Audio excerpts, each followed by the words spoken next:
Welcome into Boxing Scene today live. That's right. It is a couple hours right here with me and the champs as we discuss boxing news.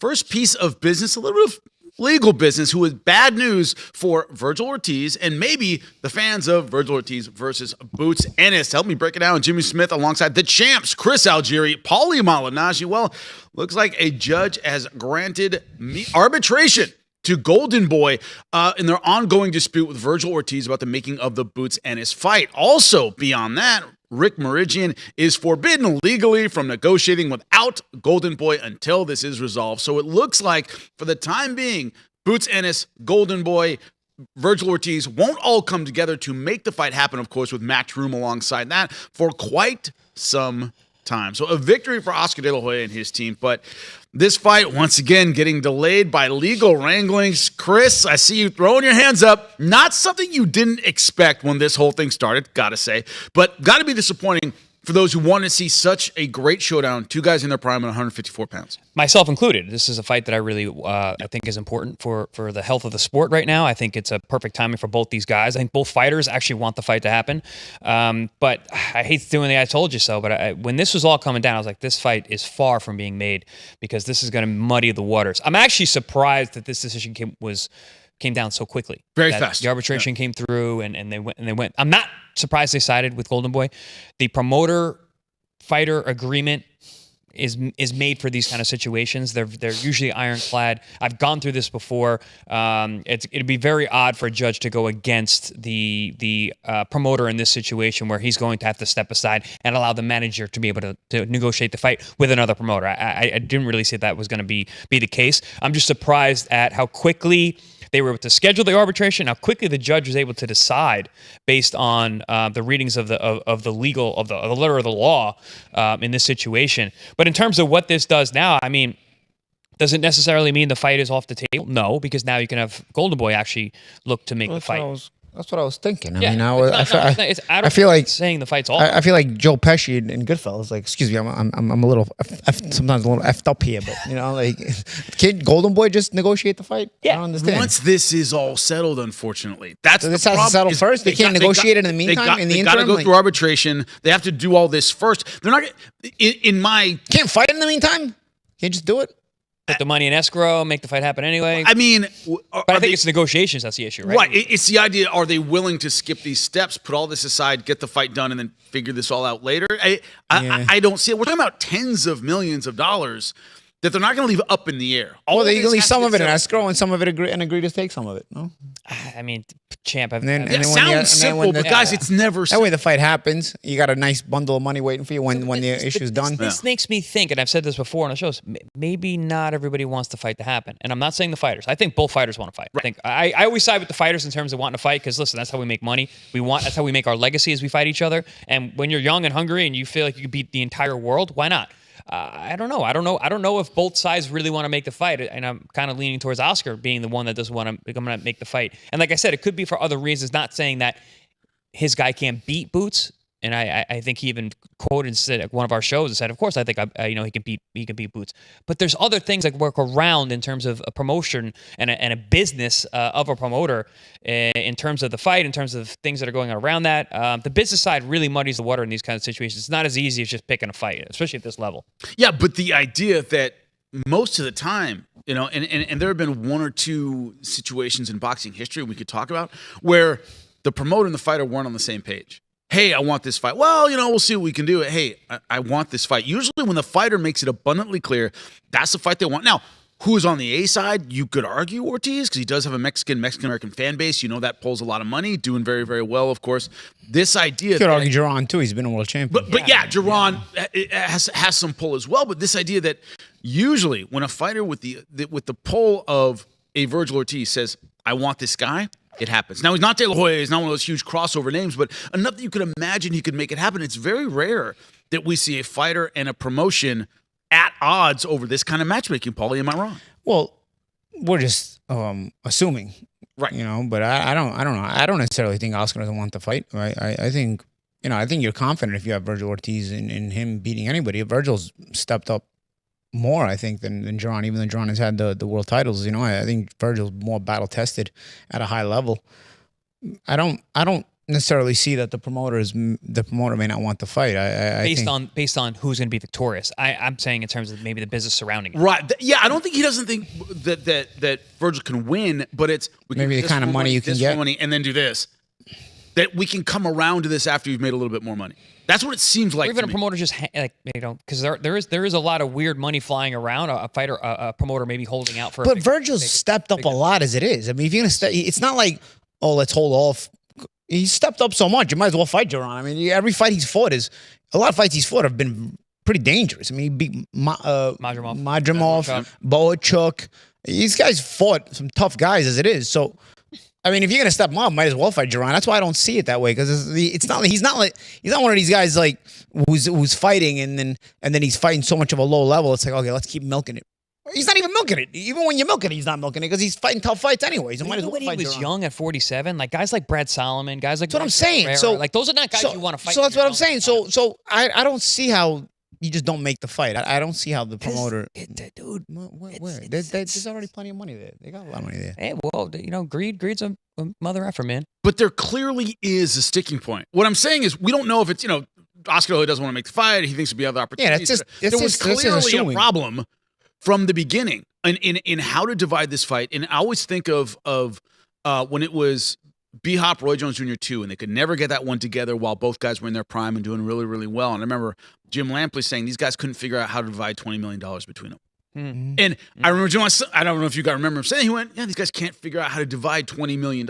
It seems like a no-brainer to us, but clearly there's a sticking point somewhere in there, and it seems to revolve more around at least the De La Hoya side of the equation, right? And that's the speculation of me. Maybe De La Hoya doesn't want to make this fight. It just seems like there's an issue, and it's circling more around the De La Hoya side. Is that fair enough? He also has less stars. Vergil's one of his major stars. He's got him. He's got Ryan. Ryan's now a world champion. It's crazy. Ryan's a world champion before Vergil. That's a crazy thing to think. But those are his two stars, and it always him and Ryan have a problem. And him and Ryan seem to always kind of be on the outs. And we don't know how any of their contracts are in terms of what's left. So you might. That's what I'm saying about. I agree with you, Champ. I think that Oscar 100% backs his guy and thinks that he can beat Jaron, and he has been battle tested. He's been proven to step up and overshoot even his what the That's why he just made the Jaron fight. He's in risk fights anyway. Might as well risk him in the biggest one. But it's just like maybe it's such a big risk. He's trying to hedge it to make sure that it's worth the extra risk. I don't know, man. I thought the Russians at the time he fought them were big risks. But I wouldn't say more dangerous, but very just as dangerous. Yeah, right. Yeah, very low reward for the risk. Exactly. Well, Jaron is a big reward. At least Jaron's a big name in the U.S. and people. It's a respectable name that everybody knows is a and even if you lose to Jaron, it's a major fight. It's not like that was my next question. It's not losing to Boachuk. Right. Is it the end of the world if he hypothetically lost to... Here's the thing, okay? But we keep talking about what it is. Here's the thing. Has Jaron been in a fight where he's been life and death, like where he's really had to dig in, like Vergil was against Boachuk? We had to get above the canvas. Well, so that's why I favor Vergil in this fight. With Kuchikazian. But Chikazian, did he struggle the way Vergil was in depth against Boachuk and even Madrimov? He came on stronger and stronger. Like Vergil's more battle tested. Vergil's mentally more battle tested than Jaron. Yeah, but the idea that even with, to Chris's point, even with the loss, it's a high level guy. He's one of the best in the world. And pound potentially for pound, a rematch. period. Yeah. I don't see it as the killer. So let's shift this around just a little bit, Chris. You've been in this situation yourself. You've had, arbitration and issues with managers and things like this. The idea that this is going to arbitration, if you're Vergil Ortiz, does it motivate you to, okay, we got to settle to get something done here. This isn't going to be a quick resolution in my favor anytime soon. This is why people, and if you have a manager, they'll always tell you, like, hey, don't go to court with these guys. It's just going to take years off your prime and that you're never going to get back. This idea that he's going to try and make a settlement quick and just get back to business. Is that certainly a possibility at this point? It's not always the case, though. No, not always. Especially in this case. Remember Andre Ward took a while? Yeah. Right? Yeah. Mikey Garcia. So those are other cases where it didn't go that way, but also, and I'm going to say this is why I think it's different here as well. Again, going back to the point that I made earlier about De La Hoya and his lack of star power. Vergil is one of his biggest stars. If he's not fighting then he ain't making money either. It's not like he's got a giant stable. It's not like Matchroom, where it's like, all right, well, Jaron's not fighting, but I got a whole slew of guys that can make us money and are very well known and getting big profiles. If Oscar doesn't have that deep of a stable to be able to sit back on his laurels and be like, I'll just wait this kid out. No, Right. He needs him to fight too. So that's where there's a little bit more negotiating power, I think, from Vergil's side, where they can actually come to a resolution.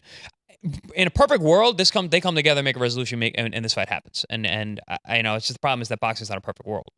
Everything we're seeing is that most people who are much more in the know than I am, and we are without any legal background, are like, yeah, this means Boots Ennis isn't going to happen for a while. So it's this idea that pessimistic, right? So pessimistic. And you know when Paulie's calling you out for your pessimism, you're pessimistic. Yeah, it is what it is. No, So even I can't. Even I don't want to be that pessimistic. So you So I will. I'll do it. right? Okay. So you don't think fight? No. That's what you're saying? Not anytime soon. No. right? So Okay. what? It's two more for Vergil. One more fight for Vergil. One more for Boots. You know. Vergil might not fight for a while because of this. I literally hate even putting that into the ether that's a possibility. I think Matchroom and Eddie are gonna go a different round, get him other fights. When you see this, Who who other fights? Duran? Mm-hmm. And what about Vergil? He just doesn't fight? He's the one in a legal struggle. Jaron's not. oh, and by the way, every time Eddie Hearn talks about this, he loves going, "Hey, man, hey, I got my name on the dotted line right now. We're ready to go. It's all on their side. It's not my fault." It's one of the few times a promoter can kind of get on his high horse a little bit. Like, hey, look, dude, hey, I had nothing to do with this. Jaron Boots Ennis is ready to go. So this idea of Boots Ennis having a fight in between, but we have said it over and over, Paulie, 54, there's nowhere to run, nowhere to hide. It's just everybody's tough. Everybody presents a different physical challenge. The idea that you can take one more, but it's not going to be, all right, this is our meantime fight until this fight works out, because there's so many great names at 54.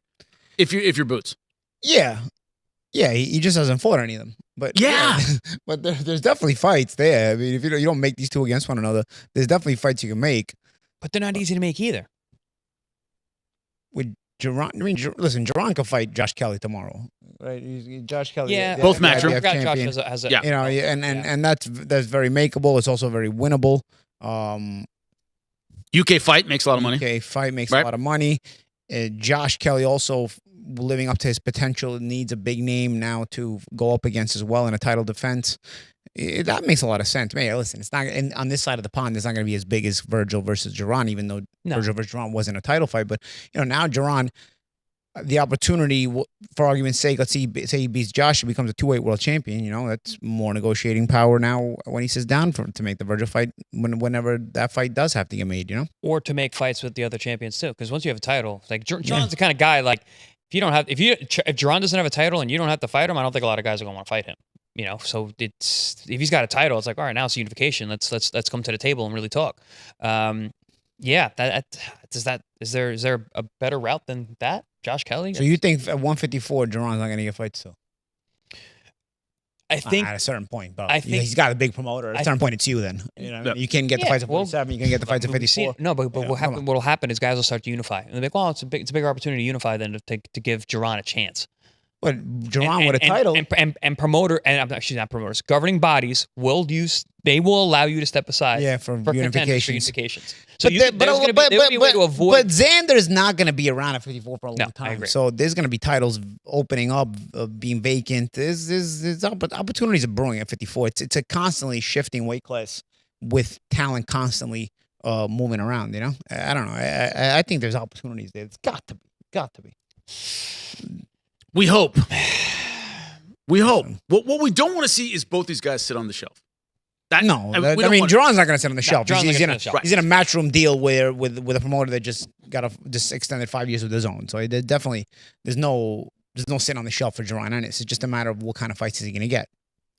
When you look at future up-and-coming fighters, ones that are, we said we don't want to see sit on the shelf. Someone's certainly not sitting on the shelf. Lester Martinez on our air March 21st, fighting for an interim WBC title. That is against Emmanuel Alim. It is in San Bernardino, California. We are going to be ringside for that one, but his trainer, Bomac, got on with us yesterday talking about Lester Martinez's preparation, everything's going to do getting ready for the fight, how he is looking, which is apparently fantastic in the gym, but also maybe a future fight and how he feels he would do against Canelo Alvarez. We have a clip of that. I'll let you know when it's ready to go. But this idea, gentlemen, that obviously, that is the cash cow at 168 pounds. But we have said over and over on air, you said, well, Paulie, you've been very adamant about this, that Canelo Alvarez is not going to fight a victorious Lester Martinez unless he absolutely has to. Stylistically, it's not good for him. His age, he doesn't like the pace, doesn't like the power. What's your thought on a potential showdown there? Are you sticking to that? Number one, he would fight him if it's a getting up off the canvas win or something like that, where he looks susceptible against Salim. He would. Okay. Number two, I don't know if the fight happens anyway, because I'm not sure Canelo beats Mbili. Or Mbili's pace is I think, is going to bother Canelo a lot. Now, Champ makes a good point yesterday when he said the power of Canelo may offset that pace, but I'm not sure. And Mbili's a pretty stubborn guy, and Lester has a good amount of power, and he wasn't able to dissuade the pace of Mbili. So I'm not convinced Canelo even gets through Mbili, unless it's a robbery, of course, which then, who knows, you make a rematch, then you really lose the plot in general. This idea that every time we talk about Chris, we talked about it off air, there are two schools of thought. Number one is the pace, the strength of Christian Bale will be a problem for Canelo, who doesn't like a pace. The other side of it is, but he's right there to be hit, not hard to find. Canelo has real power. He has very good timing. This idea that he might have the perfect style for Canelo Alvarez. So it's kind of this style is the worst or this style is the best. I've heard both arguments. You know what Paulie thinks, but Chris, you're a little bit on the other side. Yeah, I am on the other side. And the reason for that is I think the versions of Canelo Alvarez that we've seen over the years beats the best versions we've seen of Christian Mbili.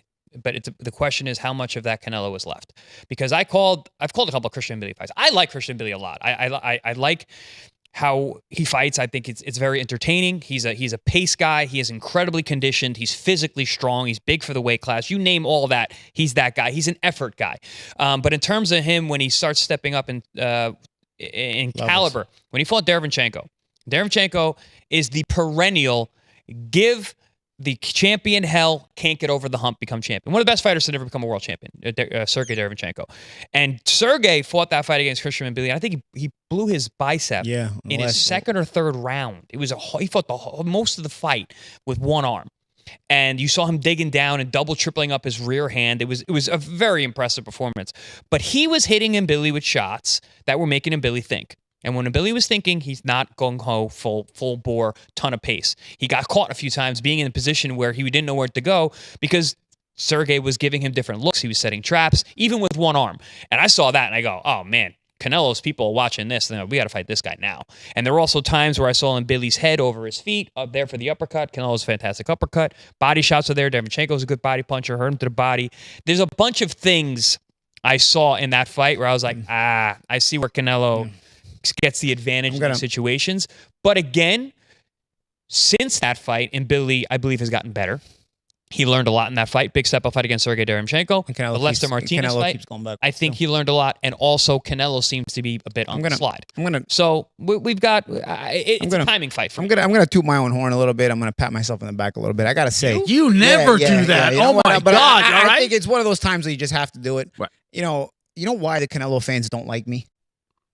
There's a lot of reasons. I got a list right here. But one of the main reasons is because I've yet to be wrong about the guy. Everything I've said through the years, I've been right every single time. I said years ago he was gonna duck Benavidez the whole time, and they were like, "No, he's gonna fight him." He just did. No, he's gonna. Yeah. I said I said he couldn't beat Bivol. My prediction was actually he was gonna rob him, and of course he got. I predicted Crawford to beat him. Crawford handled him rather easily. I'm for your sake. The Triple C's, for their sake, I want to be wrong just so they could say, finally we told you so. I kind of want to be wrong for once, because I got this guy pinned so well. Right. I got him pinned so well and I'm right constantly about him. And it drives his fans nuts because they still hate to admit it, even though I've been right every single time and they've been wrong every single time. I kind of want to be wrong. I kind of want the banter. Like, Paulie, you were wrong. Guys, I'm trying to get on your side. I want to be wrong. The issue is I'm never wrong. It's an issue about you being right. Your best prediction of all, the very best prediction, I'm tipping my hat to you for this one, was the Benavidez, that he's never going to fight Benavidez. You tried that in the beginning. It was so obvious. But wait. But The problem isn't because you're right about the prediction. Because all those other predictions, I was right too. I picked Bivol actually to beat him. I didn't think he was going to rob him. I picked Crawford. You know what? You had more faith in the politics of boxing. I didn't. And I was still scarred from the Golovkin fight. Yes. the issue with you is you tend to overlook some of the really good things that he's done. He had that run. Obviously not, because I've been right every time. No, you just don't give him any credit for that great run they had where he actually looked really damn good. He did. He had the run just so he could duck everybody after that. But he fought so many tough guys in a row. Going up to fight Sergey Kovalev. He fought BJ Kovalev was on his way down. That's why he picked Bivol. That's why he picked Bivol when he picked him too, because Bivol had looked a little susceptible against Joe Smith. He thought he was being sneaky, and then he got his ass whooped. Yeah, because that was a duck of Benavidez to make it with a disguise of let me make it look like I'm fighting a tougher guy. You're doing it again. You're overlooking that run. He had a really good run. Caleb Plant. He looked good. Really I was at the fight, of course. Yeah, that was a very good win. I was actually excited about that fight. Callum Smith is good. Which could have been a tough fight. Billy Joe. Yes. Billy Joe. That was a hell of a run. I don't take that away from him. It's not like I'm saying the guy was never good. I'm just saying the guy got good just so he could duck everybody who's good. Is that the first time you've heard him say the guy was good, Jimmy? I think it might be the first time. It might be the first time. It's not. It might be the first time. No, you guys know. You gotta give him some love. Come on, you guys know I've said he's good. I don't think he beat Golovkin any of the times except the third fight, but that's another story too. Right, but this idea that a victorious, hypothetically, and we'll discuss fight in a second, a victorious Lester Martinez is one of those guys where if you don't absolutely have to fight him, I do believe this on the way up when he was coming up, you look at that guy, man, tough, big puncher, young. In a way, you're right, because he chose Mbili instead of Lester, right? Yeah. Right. But he chose the guy who was fading late in that fight instead of the guy who was Mbili didn't want a rematch of a WBC Fight of the Year last year. He literally ran from it. Best fight on the card, and he ran from. Now, he ran to money. Yes. What would it have? I mean, he ended up getting rewarded for running. Yes. Right. Would it have made any difference? At the time. Do you think he runs anyway? Yeah, I do. Would have fought somebody else. I think he wanted it in general. Yeah, I think he would have rather fought somebody else. Yeah, I mean, there's guys who are around the 68-pound division that are dangerous, and then there's guys who are around the 68-pound division that are names but not as dangerous. You got your Resendices of the world, right? Munguia, your Berlanga, your Munguias, your Eubanks. Mm-hmm. Everybody kind of wants a piece of guys like that because you can get paid. And it's not as tough of a fight as your Shirazes or your Pachecos or your Lester Martinez. Yes. Or, so being that those guys are options, I think Mbili was hoping to grab one of those guys, and then he stepped in. Can we say that? Can we stepped in? What did he step in? Stepped in shit. We can say that live. Yeah. We're live on YouTube, guys. Sure, we can say it. He stepped in shit and got Canelo. We're past the point we can actually say that. All right. Is that even a bad word anymore? I don't know. Yeah. I think that's okay. What do you guys think at home? Is it a bad word? But or should we say crap? Just say crap? But that's not the same saying. Stepping crap doesn't do it. Stepping doodoo? Stepping crap is like a bad thing. Stepping in shit is actually a good thing. Yeah. It happens, like in Forrest Gump. Yeah. All right, but do you think if we do see and once again, Paul, you most people think Christian Mbili's pace might be a little too much for Canelo? Does he take the rematch? Should he beat Canelo, or does it make it even less likely? Like I already been in the ring with Lester Martinez. I'm not doing this again. No, really, I don't know. The thing is, it's double sided, right? Because a rematch of a fight of the year now, I feel like networks would want to pay for that. Yes. I mean, granted.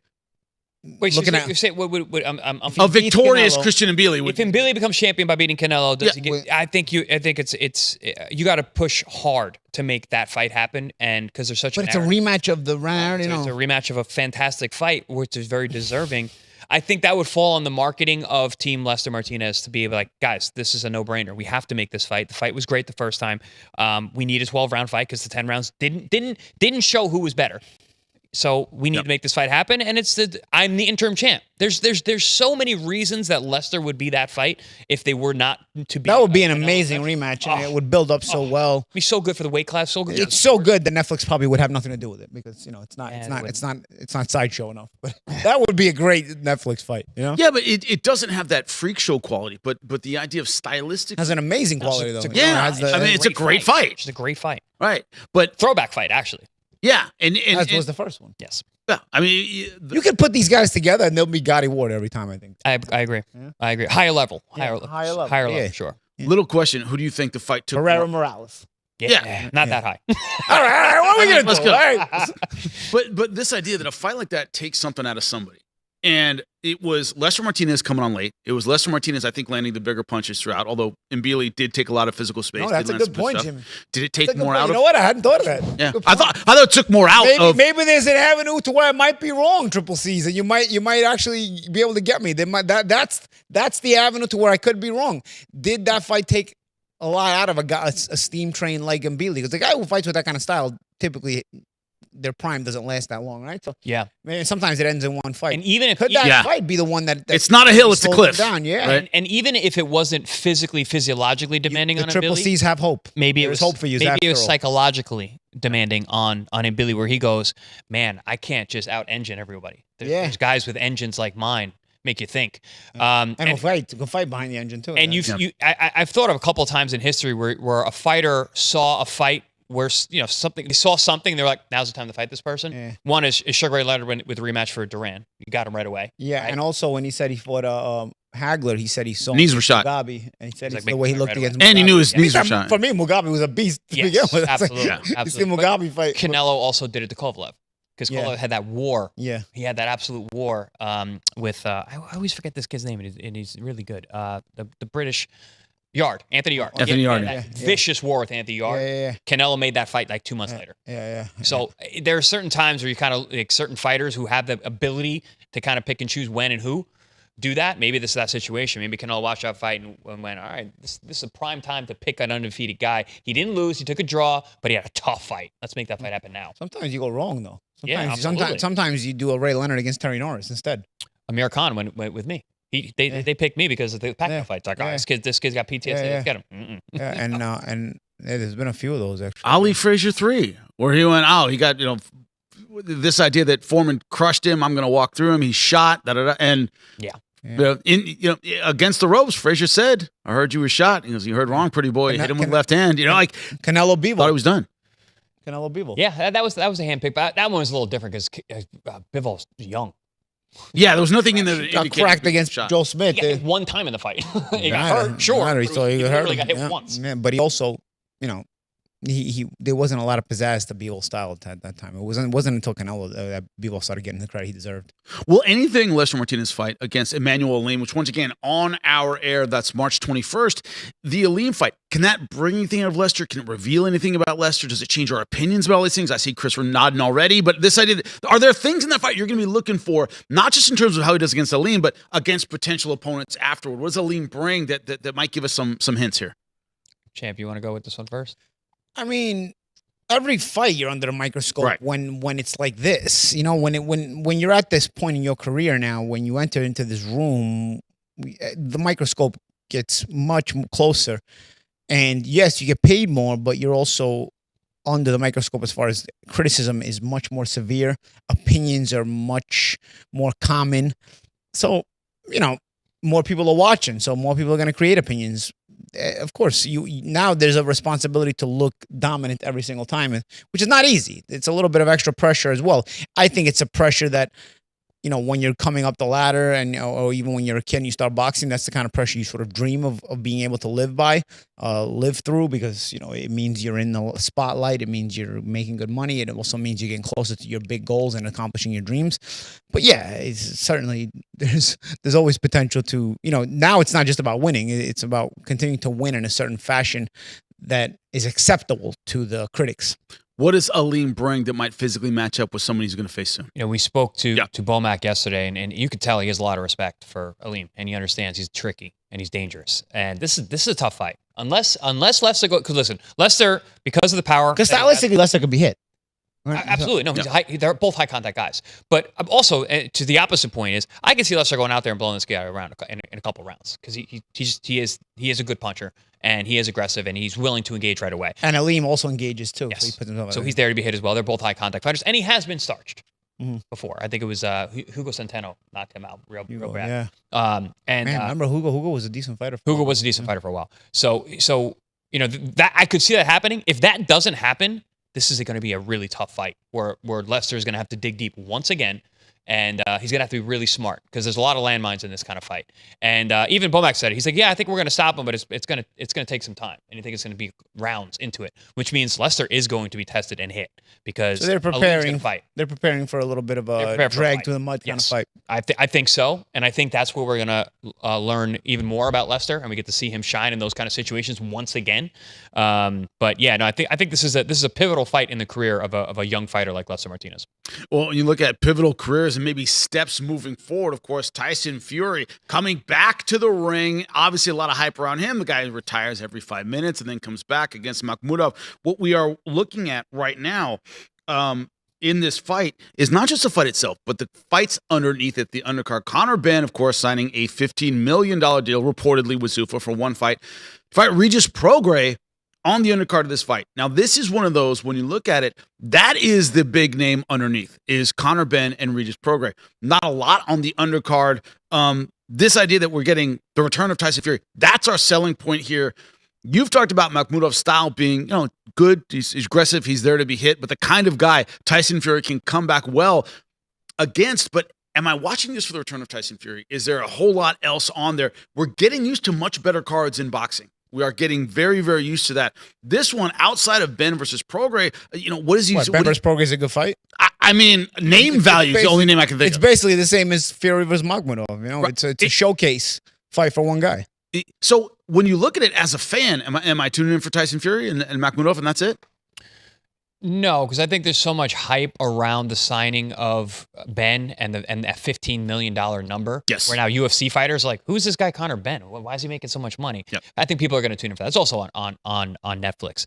But at the end of the day, Tyson is going to be the lure to get everyone in. Like he's the bait because Tyson Fury is a massive is a star. It's also the curiosity because Tyson Fury's actually been off a layoff for a while, so you don't know what kind of Tyson Fury you're going to get back. It's a fight where if it was an active Tyson Fury, you're expecting him to blow through Makhmudov, but Makhmudov can pose a little bit of danger if it's a not so sharp Tyson Fury. So what kind of Tyson Fury are you going to get? I think that's the curiosity that generally draws you in. Tyson struggled. I don't think Ben Prograis has any curiosity. No, I think people know what that is. They basically want to see what Ben's going to do to Prograis in that fight. But it's just like that's just another name to pull in casuals and people who are going to. Netflix has a different reach than on a lot of the other networks. But back to the Makhmudov and Tyson Fury situation. To your point, champ, like Tyson struggled with Francis Ngannou. Mm-hmm.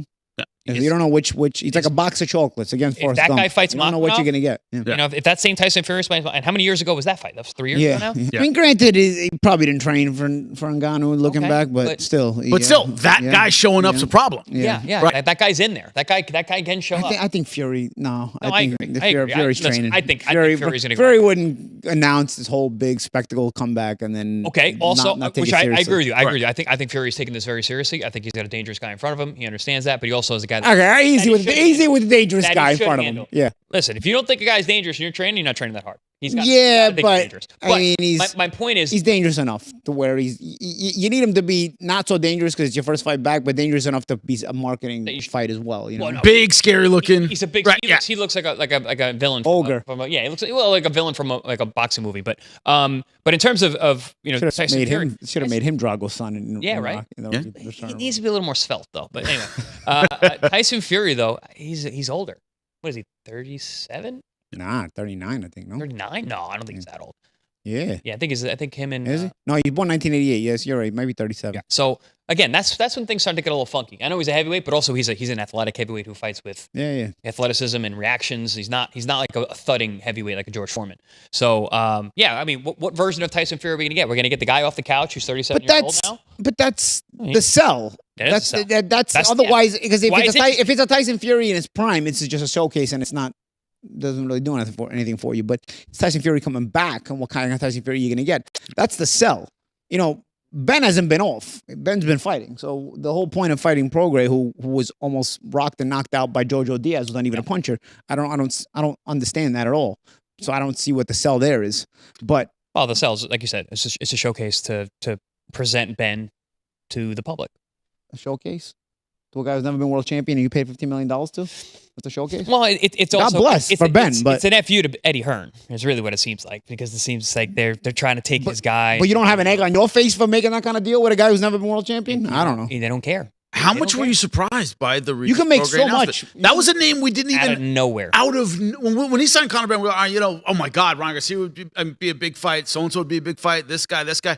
And when I saw the Regis Prograis announcement, I was like, that was a name not even on our radar at all. But not honestly, even a little bit. They kind of did the same thing with me 5 years ago. I was 37. I was fighting at 140. I was a former champion, but I was inactive. And they asked me to do the fight, may come at the 47, go fight over there, and they throw a bunch of money at me. Did you almost get knocked out by a featherweight in your fight before though? No, so actually, that's what I'm saying. I actually, yeah. I mean, So I don't understand. I don't understand where the comparison is. Right. This is like, I don't know. We're not laughing with you. We're laughing at you. No, this is one of those things. he doesn't care. I get it. I mean, it's not his money either. The right? the other Justice fight, Huni- I'm just saying this is a Justice bet. Huni. I'm just saying this is the DiCaprio in Wolf of Wall Street. He spend it better. He would have spent it better. Somebody's got to spend this money better. Fun coupons. 50. No, remember when he was making the excuses for screwing the plumbers and garbage men. He's selling garbage to garbage men. Oh, yeah, but Remember? he's taking the and money, he's like, I deserved it. I was spending it better. Somebody's got to be able to spend it better than this guy. I mean, $15 million to give Conor Benn a fight. Regis, you got all this money, but somebody's got to be smart enough to spend it better than that. I think Conor would be arguing with you right now. Listen, I'm happy for any Yes. fighter that gets that money. I I'm not. agree. It's not that. I am. But I criticize boxing and I critique boxing here. So I got to look at the matchmaking. You got that. You're paying that kind of money. You can spend it better than that, dude. Come on. Hooney versus Clark. Are you excited about that one? Yeah, That can be fun. Excited is the wrong word, but it's 12-1, 9-2. It's by the way. it's a fun fight. It's a fun fight because Hooney, if you remember, Hooney was beating Fabio Wardley before he got iced. Yes, He was- Yes, So was Joe Parker, wasn't he? He was ahead. He was ahead. It was more He was ahead on competitive. scorecard. Hooney was ahead. Hooney was ahead and ran into a right hand and just got beat. Frazier, Wardley's that guy. but also Clark. Yeah. Clark and Wardley fought to a draw the first fight, and then they fought again, and that's when Wardley Got him. crushed him with a right hand in the He first. spent enough time in the ring with a puncher. I mean, Yeah. But so you got two guys who were competitive, but got starched by the current WBO champion, Wardley. So I think it's a good matchup. so yeah, It's a good match. Because now Wardley having become champion makes them a little bit. Yeah. In hindsight, you're like, they were both beating that guy at one point. Yeah. And now they're fighting each other. So I would favor Hooney in that fight. But I think it's I think that's a fun, good opener for the card for sure. But when you look at it, I was a little surprised looking at the card that there wasn't a little more buildup beyond, once again, Conor Benn, Regis Prograis, who we've pointed out, we don't expect a competitive fight, but they're big names. I was kind of expecting more competitive fights on a platform this big. We get a lot of eyeballs and some kind of future Especially stars the year that we we've had didn't in have more of it. boxing. With the year we've had in boxing, it just seems like almost a letdown kind of card, other than the return of Tyson Fury, a fight that we don't expect you're gonna watch that much out because of. the names still draw you in, and it's boxing, so boxing fans are still gonna watch. But yeah, I don't care. The standards. Fury's fighting, I'm watching. Yeah, of course. I'm watching. So am I. That's what I'm saying. We're gonna watch anyway. But the standard, and Tyson Fury coming back, that's not even to be criticized because again, that's gonna draw you in. It's the rest of the card. You're comparing it. The whole entrance of the boxing was, boxing doesn't make these fights. Well, this year, boxing made these fights. Yeah. Boxing has made these fights this year so far, and they're still on the schedule. So, I don't know. Whatever. I think the card's only questionable in comparison to the rest of the year because we've had so many good cards. Because The standards- not bad. But the standard's been raised over the last couple years, where it isn't Yeah. just. It's And this really year's been raised great, but this last year. couple cards, few couple but- years, a full boxing card is the norm now, Yeah. right? I think in a way that it wasn't. I said that before. I think it was it 2023 or 2024 when PBC was making the rush before the Amazon deal, where they were making really good cards Yes. top to bottom. Yeah. I don't forget what year it was. It might have been 23, might have been 24. Don't quote me on it. But there was a point before the Amazon deal came where PBC was put their best foot 23, forward. 24, they were Had to be gone already. 23, Yeah. right. Yeah. So 23, they put their best foot forward and they put a lot of cards together. And we're already in 26. That's three good years of top to bottom good cards. And they've gotten better because Turkey came in with the Riyadh and he was making these fantastic fights that we were never going to get. I always bring up Bivol Better Be Up. That fight would have never gotten made. Those guys would have never made the money they deserved. And we got two great fights out of it. Really good high level stuff. So, I think boxing's still in a very good place. This card is not as strong as some of those other ones, but I mean, it's Tyson Fury. Yeah. The return of And Tyson's there's huge. going to be continued good cards anyway. I mean, Yes. it's one weekend. We're still going to watch. It's not.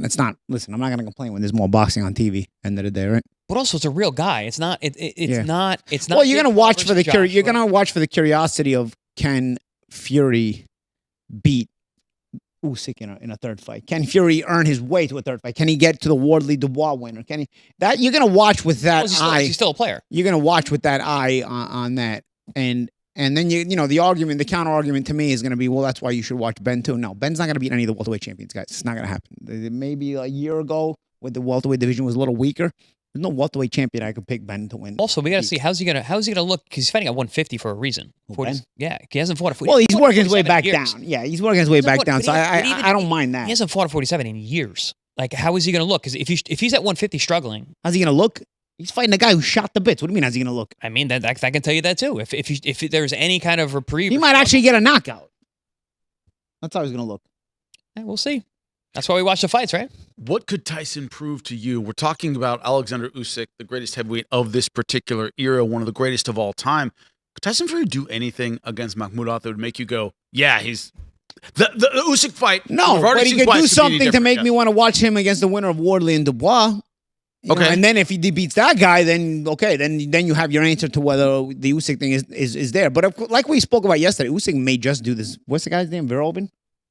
Rico Verhoeven. Verhoeven, yeah. Verhoeven, he might just do Verhoeven and leave. About Usyk. Yes. Usyk. So, we may just be talking, whistling in the wind over here, and in that case, when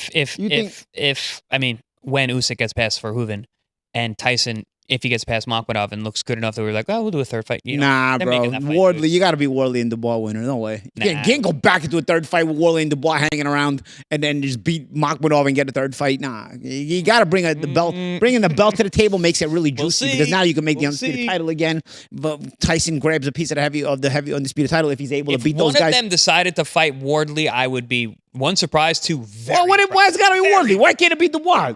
You just said yourself, Wardley was getting beat by this guy and this guy before he knocked him out. Listen, Dubois could also win. Nobody wants to see Dubois and Usyk. That fight's not happening. I don't care if he wins. No. Crushed him. Dubois and Fury. That's a cool fight. Oh, Fury. Yeah, Fury's got to fight the winner of that fight. Forget Usyk. Fury has to fight the winner of that fight to earn Usyk. That's a cool fight. To earn the third That's fight. A cool fight. Fury has to fight the winner of that fight. Beat Makhmudov, then Fury fights the winner of that fight. By the way, random thing. I guess this is one of the things of being live, one of the perks of being live. Something just crossed my mind because I was across the street having coffee, right, with my guy Donnie. Gives him his energy. By the way, and Don King's office is down the street. Okay, and we randomly talking about how Don King's. We were looking up. I don't know how the conversation even started, but Don King's building down the street is in foreclosure. Okay, so the end of Don King Promotions, right? I mean, he is almost 100 to begin with, but yeah. So I was like, wow, Don King's in foreclosure now. You would have at least seen him to sell it, So we're looking that up and then go down a little bit of a rabbit hole, and some of the lawsuits came up. He had to pay out $450,000 in 2022 to Dubois. I was like, when did he have an involvement with Dubois? And he had to pay $450,000 to Dubois, Daniel Dubois. Can anybody at home in the comments give me any context for this? I thought this guy was always a Frank Warren, but apparently King had something to do there. He had to pay him $450,000 in 2022. 2022 was a long time ago. Did we know Dubois? Was that before the 2022 was actually, I think, after the stoppage to the loss with the broken eye socket, right? Yeah, it was after that, right? To the Juggernaut, yeah, I believe because Joe Joyce. That was after Joyce. That was like 2021, I think. Yeah, so apparently after that, yeah. You had to pay out $450,000. I heard somewhere, and I believe it 100%. Don King is one of the most litigated figures in history. But he lost it. He lost it. He had to pay Dubois. Well, he doesn't win every time. He actually loses a lot. He's suing Zuffa right now. Might as well throw it at the wall, see if it sticks, right? Right, but that he has been either sued or sued someone more than. But does anybody know the context of why he would owe Dubois money and lose? You have to pay Dubois that money. No idea. No, either. No clue. But with Don King, it's a mysterious thing. Don King, maybe somebody in the comments can help us out. Don King, it makes perfect sense. But another fight that we had last weekend that we took a close look at yesterday, Emmanuel Navarrete, Boxing Scene right now having an article about the appreciation for his style, what he accomplished, what he might be capable of in the future, and also this idea that, as you can read there, that Shockey Foster might present a detour for Navarrete. You said, Chris, this is the fight to make 100%. We're talking about the rankings in a second, but obviously, Shockey Foster, Navarrete, name value, style-wise, it's an intriguing fight all the way around, Chris. Absolutely. I think, first of all, Navarrete, what a badass. I really, really like his style and the way he makes things work, and it doesn't look like it should work, but God, he makes it work. Whirling dervish out there. Offense, defense, it's all seamless. He looked really, really good the other night against a young, capable guy who just had nothing for him. But O'Shaquie Foster is front row, man. And I don't know what the rankings say, but I got him number 1 and number 2 is Navarrete. I got him probably number 1. I got O'Shaquie number 2. And that's the fight to make. And as you said, stylistically, I think it presents a really interesting fight for both guys. The game plan of O'Shaquie Foster versus such an odd style. And I used to, people always ask me about fighting Manny Pacquiao. I was like, what was the difficult thing about fighting Manny Pacquiao? I said it wasn't fighting him, it was the hardest part. It was preparing for him. Because how do you match the things that you're going to see in there? And Navarrete is like that too. How are you going to get a guy who's going to throw leaping lead uppercuts from halfway across the ring, who's got a 72-inch reach at 130 pounds? So I'm really interested to see how Foster, with his, I think he's got fantastic skills and a high IQ, can deal with such an awkward guy that really presents a problem that no one else can mimic. Who imposes their style? Because Foster is a low output guy and slows the pace down. Can he slow down the pace of Navarrete? Can he be sort of invisible enough in there to where Navarrete can't find them, or Navarrete can't get in range? Because the way you slow down a guy who has a high punch output is change range on him so he can't throw punches. Navarrete is such a long reach. Yeah, but Foster is kind of slick too. Very slick. So some of these crazy wild punches shouldn't hit him. Or does Navarrete impose the pace on Foster, who wants a slow pace? That's the key right there, because both guys have an opposing formula to success. Yes. Navarrete forces a pace, while Foster's ticket to success is always slowing the pace. So that's your clash of styles right there. And but also, which way does it develop? He's a good counterpuncher. And that's part of slowing the pace. And there's holes in there where he can crack, and he's part of slowing the pace. Is once you counterpunch a guy, he hesitates to throw. Yeah. When he hesitates to throw, you slow the pace down. A good jab and a good counterpunch together slows the pace down. You know what else is fun about this fight? Backers of each guy is going to say their guy's definitely going to win. Oh, yeah. Backers of Foster are going to be like, man, that guy, he's falling all over himself. There's so many holes. There's so many openings. No way he hits him with those wide uppercuts. Yeah. Then the people who are backing Navarrete will be like, this guy doesn't throw enough punches. They're going to run him over. It's going to be a very interesting room if they are to fight in terms of the crowd. Well, one of the things is that O'Shaquie Foster himself, no lack of confidence, caught up with him. We have a video of what he had to say about it. Here it is. Check 2. There's a sentiment out there that he's going to drop the WBO belt and not fight Suarez and go right to you, so he can still be a unified champion. Oh, that's great. I love that. That's good. What do you see in him that you can exploit?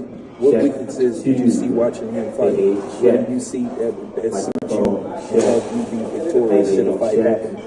I mean, the same stuff I've been saying. It wasn't nothing different. He didn't do nothing different in the fight for me. It just, he looked a lot sharper, like you said, a lot more disciplined. But I still got myself, dominating the fight in certain areas. I ain't gonna give away the game plan, but Charlie, what would you say immediately? How can you beat him? Just a couple generalities. Just off my skills and just what I do. I'm like nobody that he's ever fought, skill-wise, and I don't get tired, so, it'll be a long night. Charlie Suarez was in attendance tonight as well. Do you think Navarrete may be fighting Suarez next? I don't know. I think that's mandatory, so, I wouldn't fault him if he did. He just fought for the unified title. he just fought for the title, so, I feel like I wouldn't just drop it right away. Do you see, O'Shaquie, both of you were top ranked, you and Emmanuel. How easy, or in your opinion, how easy do you think that fight can be made for you guys to fight later this year? Navarrete got to want it. He got to want the fight. We've been here to make the fight for years now. But yeah, he got to want it. It's even bigger now that I raised my profile. He's unified. I got the WBC. Let's make it happen. O'Shaquie Foster, obviously confident. I'm a different kind of fighter. I'm in better shape. It'll be a long night. I can take him apart. All the kind of things you expect O'Shaquie Foster to say in that context. But this idea of when they meet up, Chris, when you look at the ranks, we'll get on into him in a second about who's there and who's not there. Is this the fight to make? Do you think will we be a pit stop? Oh, Shockey Foster actually saying, dude, I wouldn't blame him if he took a mandatory first. He just unified. He kind of has the right to maybe defend a little bit before he takes somebody like me on. What do you think about the timing of this fight, Chris? Well, just even from that interview there, Shock was talking a lot. Wasn't saying a whole lot.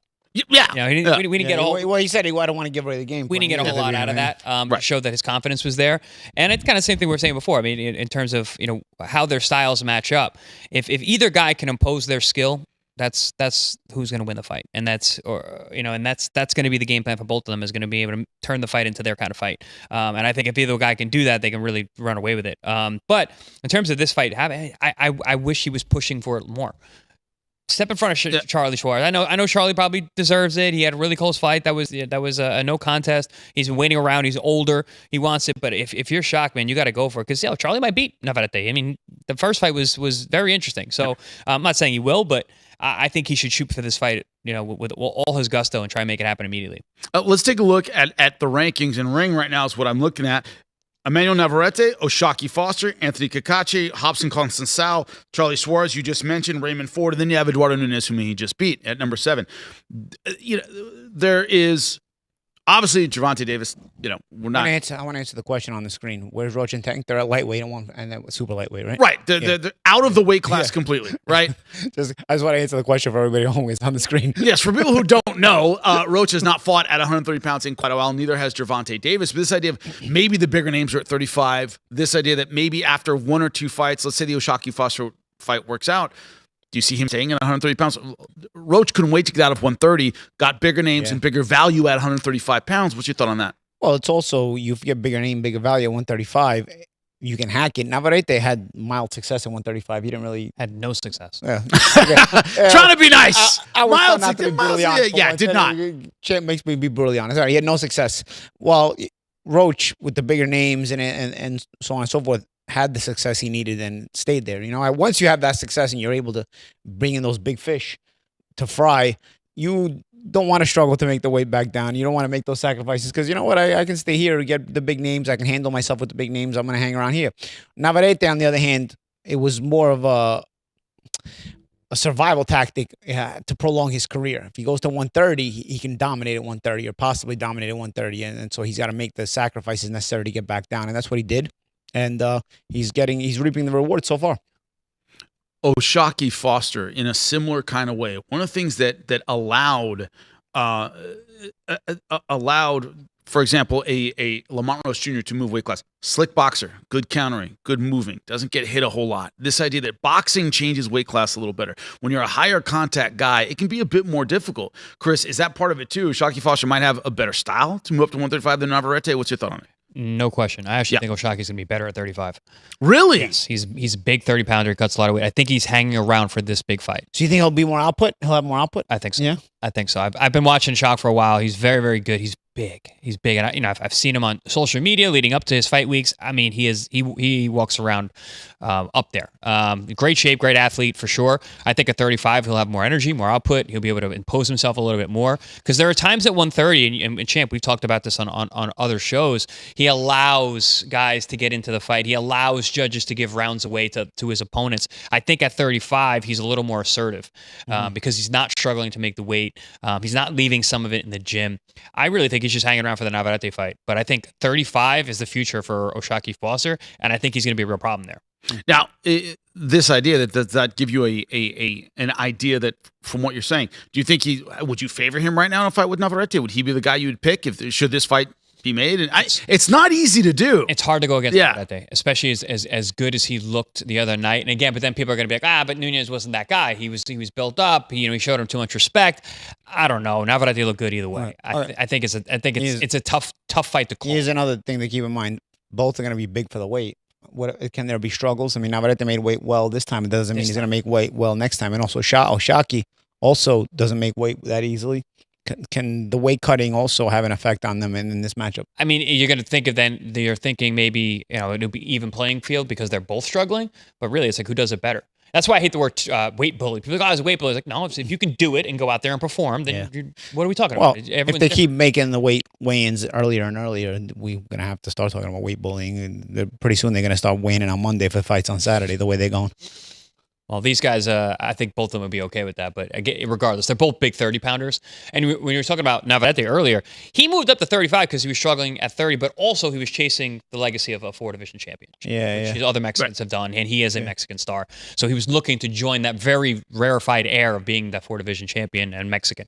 It didn't work out, and he came right back down to 30 and looked damn good doing it. So, his career is going to go on. He apparently got a nutritionist now. That's why he made the weight as easy as he did. Came underweight, which I've never seen him do, especially for 130. And going backwards in weight after the age of 30 years old.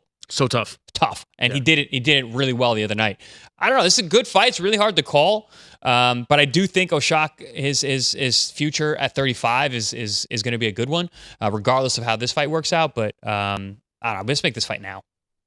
Get it done as quickly, but while they're both hot. Yeah, so forget the mandatory for Navarrete. Make this fight now. Because I was shocked you were talking about the mandatory he might fight. Okay, make the fight now. Tom London in our comments said that Gervonta Davis never fought Lomachenko. He never fought Shakur Stevenson. Never fought the tough guys. Why are we mentioning him all the time? Why should he be even in any of these discussions? I agree completely.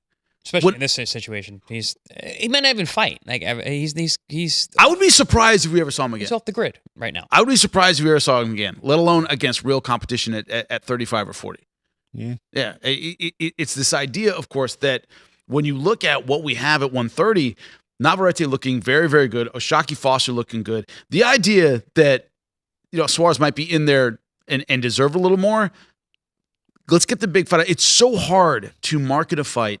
Even below welterweight's tough. Nowadays, I think we have a better idea of how good fighters are at 35 and 40. It used to be 47 was kind of the line, right? When I was a kid, anything below 47 was hard to market. Below lightweight is almost impossible. 130, now we have one good fight.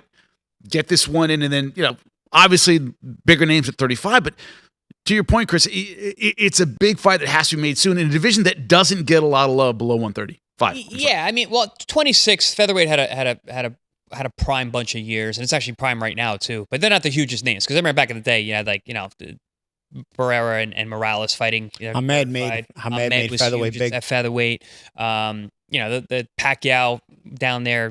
So it was a little bit different back then. But yes, now 26 is big, 30's kind of like obscure. But they're all talented guys. You went through the top 8 there, and there's some very good fighters in there. The fact that Raymond Ford, who's excellent, is 7 or 8. It shows you the division. It actually is pretty deep. But yeah, I mean, I feel bad for Suarez because again, he's getting older, and he's very deserving. But it's like this fight, I feel like it needs to happen. And there's too many things that can go wrong in the meantime. I really like the fight. I think that's why we can maybe bypass that. It also is a unification, which is important. And then, first defense, Charlie Suarez, whoever wins. But to that point, do you think a victorious O'Shaquie Foster moves up either way? And when you say then versus so, well, 35 has bigger names, bigger money. Potentially so, especially if there's a money fight or an opportunity to jump right into a title. But does he try to go for full unification? Does he go for undisputed at 30? He does have the ability. Can he still make it? Again, that's a lot of weight cut. Questions that I can't answer. But listen, undisputed. That's legacy, man. If you can stick around and do it, I mean, I would maybe go for it. But also, being 2-division champion is also legacy. So, the idea, Paulie, that 135 pounds is almost getting like 154 here. It's just tough all the way around. No easy fights. Once you have a name at 130, you move up. You're going to have a tough one waiting for you at 35. Who do you like for him? Yeah, it's the thing is at 35, it's interesting because there's a lot of 35/40s as well. Murtaia is on the verge of going to 40. Keyshawn just left. Shakur may not come back. There are 35s, but I don't know what's worth the risk. Like Andy Cruz has to come back. He's super dangerous. He'd be dangerous for any of these guys coming up from 130. As a matter of fact, I don't know if they'd even beat Andy Cruz, right? So there's landmines at 135 where they're not even necessarily huge fights, and you could get beat. 135 is a difficult weight class. One of the weight classes we talk about all the time, very, very tough. 168 pounds to the super middleweight division. Lester Martinez fighting on our air March 21st, San Bernardino, California. Get your tickets now. It is selling out very, very fast. A Guatemalan star is going to be appearing in Southern California. Check it out.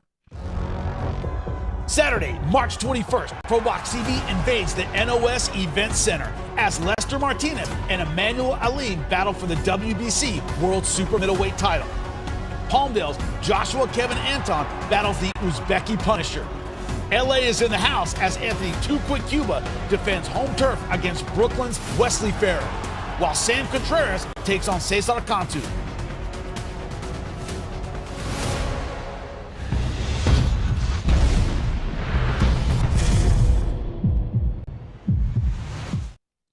Well, when it comes to Zuffa Boxing and their big signings, their original big signing, Jai Opetaia is going to be fighting on their next card, a showcase not just for Zuffa and its production, but the idea that big names could be fighting there very, very soon. And about the signing, of course, Conor Benn switching sides from Matchroom to Zuffa, but Jai Opetaia was the first one. And when you look at his ability, it's always been high level. He's always been a guy they've had their eye on. But the idea that he's showcasing, fighting for a Zuffa belt, and it is in the main event for Zuffa, Chris, it's not just about Jai Opetaia. It's about what can Zuffa do with him? Can they make him a star? Eddie Hearn has said we lost money on every single one of his fights. It's going to be hard for Zuffa to make money off this guy. We'll talk about the matchup in a second, but just Jai Opetaia in a main event, first time, a lot of pressure, Chris?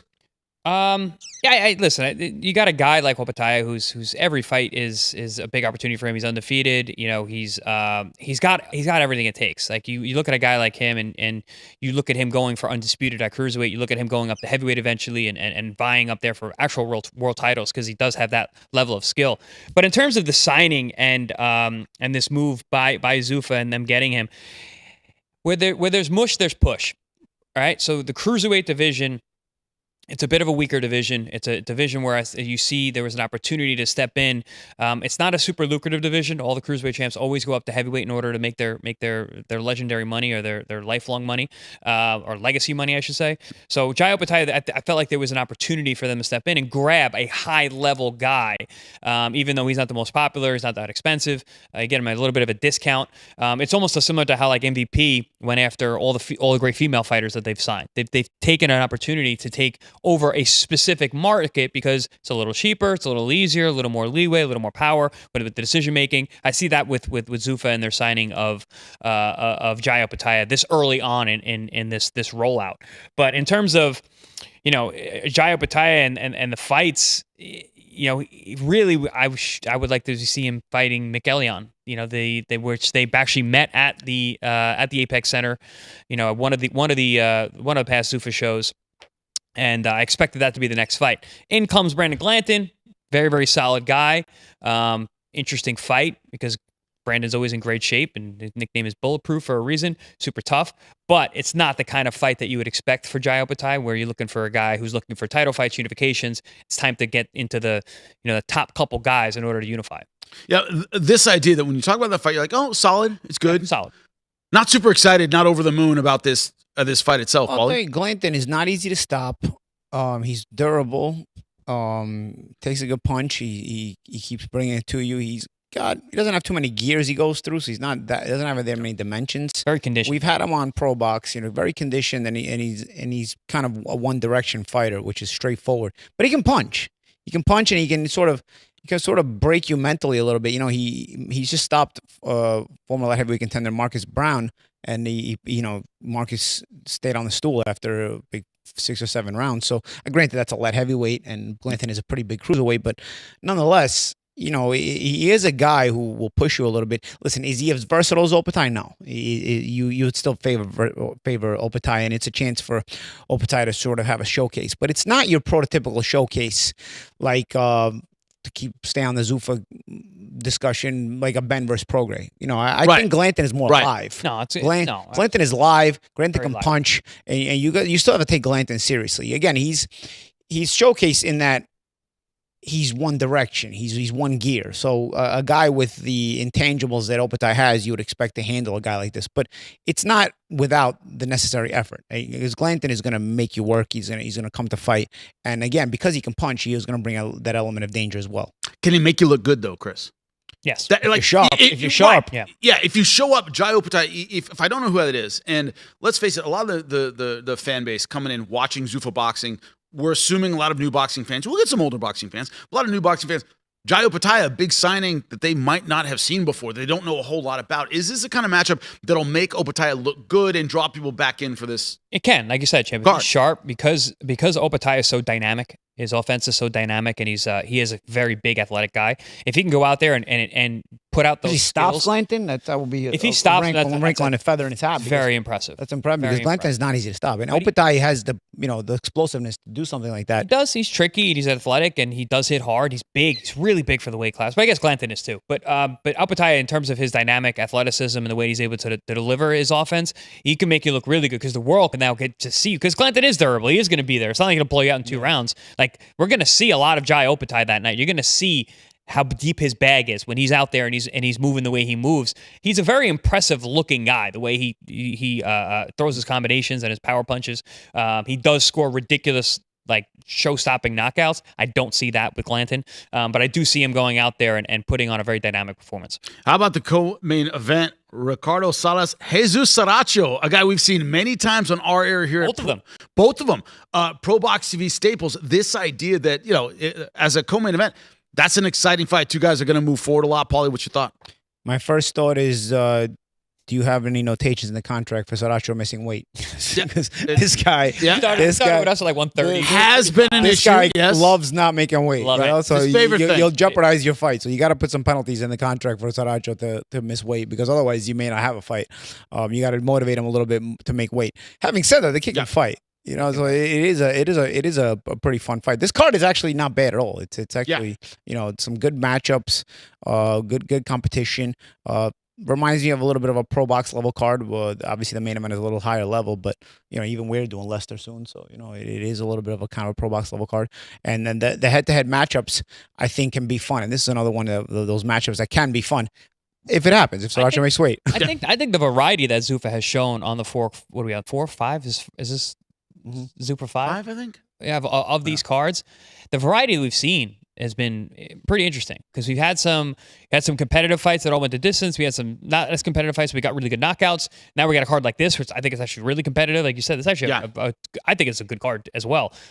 So we've seen a lot of different looks for Zuffa so far, and what I consider their beta testing run these first couple months, where they're banging out all these shows. Vazdig and Kaladzic was very shootout. So that was the other.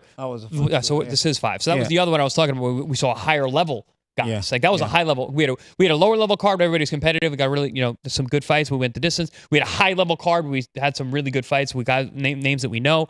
We had a very not as competitive card, but we had really, really good knockouts. This is a very competitive card, but I think we're actually going to get really good fights. So the variety that Zuffa has been able to display. I think it's like you said, it's a beta test, right? So they're trying to see what works and what doesn't work, and then they'll eventually stick with what works. You would hope. Aiden Pablo Ruiz Jr., both 14-0. A real separator fight in this one. What do you expect from this fight, Chris? I think the real essence of Zuffa, these cards now, is these guys. Is the guys coming up. Right. If you look in the rest of this card, there's a bunch of undefeated guys fighting each other. There's some really talented young prospects that are on there that don't have the profile or people know about. Because I think that's the nuts and bolts and the meat and potato of what Zuffa's really doing. Is they're getting 7 of them on the card, by the way. Undefeated guys, right? Yes. They're getting the next generation of talent, and they're cultivating them now. I feel like it's so you gotta watch these whole cards. So everybody at home, you gotta watch the whole card. I feel like it's a little bit like the Pro Box playbook in that guys that fell through the cracks but are still pretty good fighters. So remember Gary Jonas, the boss, used to say younger and earlier though. But Gary used to say this kind of thing. He used to say, "Okay, I'll take the guys who fell through the cracks that can still fight, but under one condition: they got to fight each other." And that's sort of what's happening here. These are the guys that didn't get signed to the big promoters, but they're undefeated. They're not getting matches tough as Pro Box. No, even against one another. I mean, they're fighting one another. They're hedged. It's not like us. It's like show box, not Pro Box. Yeah, maybe more like that. Where there's definitely there's literally no A sides. I know we say that no A sides, no A sides, no B sides, 50-50 fights. We really are. Yeah. 14-0 versus 14-0, 14-0 versus 11-1, 8-0 versus 4-1. 6-0-1 versus 9-0. So that's Brady Ochoa versus Adrian Serrano. And then Emiliano Alvarado, 10-0 versus Eric Osada, who is 16-4. So, they're guys that are matched up tough when you look at the numbers. This idea that they're starting from the ground, and this is something in MMA that as been talked about recently. This idea that the farm system that used to make MMA run has been taken over a lot by Dana White's Contender Series, was taken over a lot by The Ultimate Fighter, where usually guys would get big on the local scene and then move up. UFC's even reached below and kind of had their own farm system, which is Dana White's Contender Series, where guys are coming in 4-0, 5-0, don't know who they are. They're locked down. If you are decent and you're 10-0, you're going to be at least on their radar, if not locked down very, very early. This idea that the earlier you get them, the longer they stay. This idea that they're trying to reach their tendrils deeper and deeper to get younger and younger. So, they're under contract early. Chris, it looks like that's certainly part of the business plan, taking up these young, hungry fighters. Not a bad idea. It's a great idea. Yeah. And it's worked in the UFC, and they're going to try and enact it here in boxing. And I think it's, like I said, this is a long play. And that's what I meant by when you watch these cards, these are the guys you should really be looking out for, because these are the future. This is what we're going to see on these cards zenith. as they're growing up. Yeah. And I'm wondering who the matchmakers are. You don't know I had that word in my repertoire, huh? Yeah, I know you've been reading the thesaurus yeah, lately. throwing out the words. And so, but I wonder who the matchmakers are, because we're like you mentioned all those fights, Jimmy, like undefeated versus undefeated. Those always make the best fights, because there's a lot of undefeated guys out there that aren't worth their weight in salt. Right. But they're hungry. Aren't worth the oath. If they ain't so but how many times they'll have we fight harder seen, to stay the undefeated how many times record. have we seen undefeated guys with sterling records and they fight a guy who's 17-7, and we just saw it. We just saw it with Francois Scarborough. Yes. He fought Valdez. Valdez is like 15-7. Yeah. Gave him hell for 10 rounds. But Valdez can really fight. Yeah. But that's what I mean. I wonder who the matchmakers are who are looking at these. Like, people, anyone can look at that and go, oh, over so, it's a good fight. Not necessarily. Yes, got to look beyond the numbers. It's got to play out in the ring, right? Yeah, it's not necessarily. But then you look at guys and you're like, wow, 17-0 versus the guy who's 12-5. But meanwhile, that guy who's 12-5 is a killer. So I wonder about the matchmaking and what kind of fights we're going to get. But at least I like where it's going. We're seeing different looks from them. Well, let's talk about the Zuffa belt. Of course, Jai Opetaia fighting for that. This idea that, Dana White has said it, getting away from all the titles except the ring title and the Zuffa title. The problem you have in combat sports, period, and this is across combat sports, and Chris, you came from kickboxing, it's alphabet soup of belts. Everybody who has more than 5 fights is a world champion somewhere. This idea that once you have a belt, if that belt doesn't make at least some people think. Not exactly. You got to get, there's belts that matter more than others. Yeah. Kind of similar to boxing. There are, but this idea, I've seen guys in kickboxing draped in belts. I didn't know who that guy was. It's just, they're everywhere. It's unbelievable. But this idea that certain belts mean something, what's it going to take for the Zuffa belt to be the belt that means something? How big is Jai Opetaia as a champion and as the first really big signing from Zuffa? His performance, how much does that legitimize the belt, Paulie? I don't know. I think Jai is at the point where in the cruiserweight division, he's kind of bigger than a belt anyway. So I don't know how much it legitimizes the Zuffa belt. I'm not quite sure, because how do you get a shot at the Zuffa belt if he's the main guy, right? If he's the main guy at cruiserweight, which I think that's why they signed him, right? They wanted to get the main guy. They wanted to get the ace of the weight class. Right. And that's the one ace they have out of all the weight classes. That's the one guy that they have that is the number one, the clear number one in that weight class. Okay, Yeah. you give him your Zuffa belt. Now, does that mean everybody that has to challenge for this Zuffa belt is going to have to go through your contract? I'm not sure it's going to really be that important, right? I mean, the cruiserweight division is still tends to be a passerby division on your way to heavyweight if you can have success at cruiserweight. So you can a guy like Jai Opetaia be skipped over as far on the way for some of these cruiserweights to go to heavyweight? I'm not sure. I think at this point, Opetaia, no matter what belt he has, whether it's the Zuffa belt or whether it's one of the Alphabet Soups belt, I think he's bigger than that. And I think people just wait for him to move to the heavyweight division. But let's see how he looks against Glanton. In the comment section, Foxy Idol saying that the Zuffa belt only means something to MMA fans. Now, coming from the MMA side of things, I don't know if it means anything to MMA fans. No. MMA fans watch MMA. They do watch some boxing, but when it comes to watching boxing, they tend to know the bigger names that are, the original 4 belts, essentially.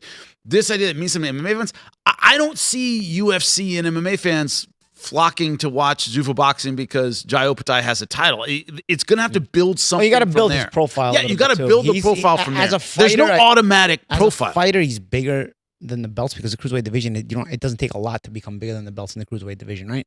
But because it's not a marquee weight class, but I don't know. I'm telling you, Jai Opetaia is not known until he beats Ramirez.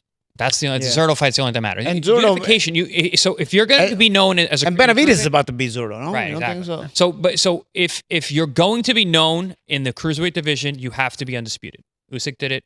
Vander. Yeah, You got to fight big fights. The biggest name cruiserweights. It's the only way to transition out of the cruiserweight division into extreme popularity. There were some exceptions, but they unified, like David Hay. They were still unified. Yeah, but he's not at Usyk level. He's not at Evander Holyfield level. But he won a heavyweight title. He won a heavyweight title, sure. But like we're talking about like where Opetaia wants to be. Opetaia doesn't want to just win a title. He wants to be the guy. The guy. Yeah. And I agree with you, Champ. I don't think he stays at cruiserweight for too long. So I don't know what this whole push for him is possibly just to get the Zuffa belt. So now we have a Zuffa champion. The first one will be Jai Opetaia. In a weight class that they didn't originally want, but whatever. they got a cruiserweight, so now there's a cruiserweight belt. He wins that belt. Maybe he defends it in a showcase type fight. Maybe they pay a bunch and they get Ramirez to come over and they fight for that. But the thing is, the heavyweight. You get Ramirez, which they're building their heavyweight. Coming off a loss. Say for argument's sake, Ramirez loses to Benavidez. Coming off a loss, is there any upside left for Ramirez? Because he's kind of washed up at that point. If he does it depend on how he looks against Benavidez, how close the fight is? It does, but it may be that Ramirez Zurdo may be there for the taking, right? As far as being able to sign, because those aren't contracts that you would think a Zurdo would sign. But yeah, if you lose on his way out, he might, right? Yeah, beat by a light heavyweight, and also he's been around a while. You're on your way out, it's doable. It's But then also my point about Zuffa is they're building their heavyweight ranks. They're bringing on Andy Ruiz. Apparently, just got signed. So we saw Charles Martin and Afe Jagba fight on their card. So their heavyweight is fleshing out, which Opetaia is going to be able to step into and get into all those fights. Real who's who of the heavyweight division, huh? Not yet. Not yet. But what I'm curious about is the two sides of this coin, and we just went over it. Where Chris, you acknowledge they're bringing in young talent, these young undefeated guys. They can lock them down to the contracts if they want. The big names, you got to pay a lot of money. Bring him in, much like you did Conor Benn. Conor Benn signed a reportedly $15 million deal. He has one fight. When you have a Jai Opetaia, as I've said over and over, it's like having a great white shark in a tank. Man, it's beautiful, but that thing eats a lot. Mm-hmm. And you got to somehow bring in enough talent to keep him satisfied, keep him relevant, or in the case of, as you said, unify and get him over a popularity hump that maybe a couple cruiserweights in history have gotten over. Takes a lot of money, and they're not going to sign any old deal to come in and fight. It's a different animal, Chris. And is it the idea this balancing act is Zuffa?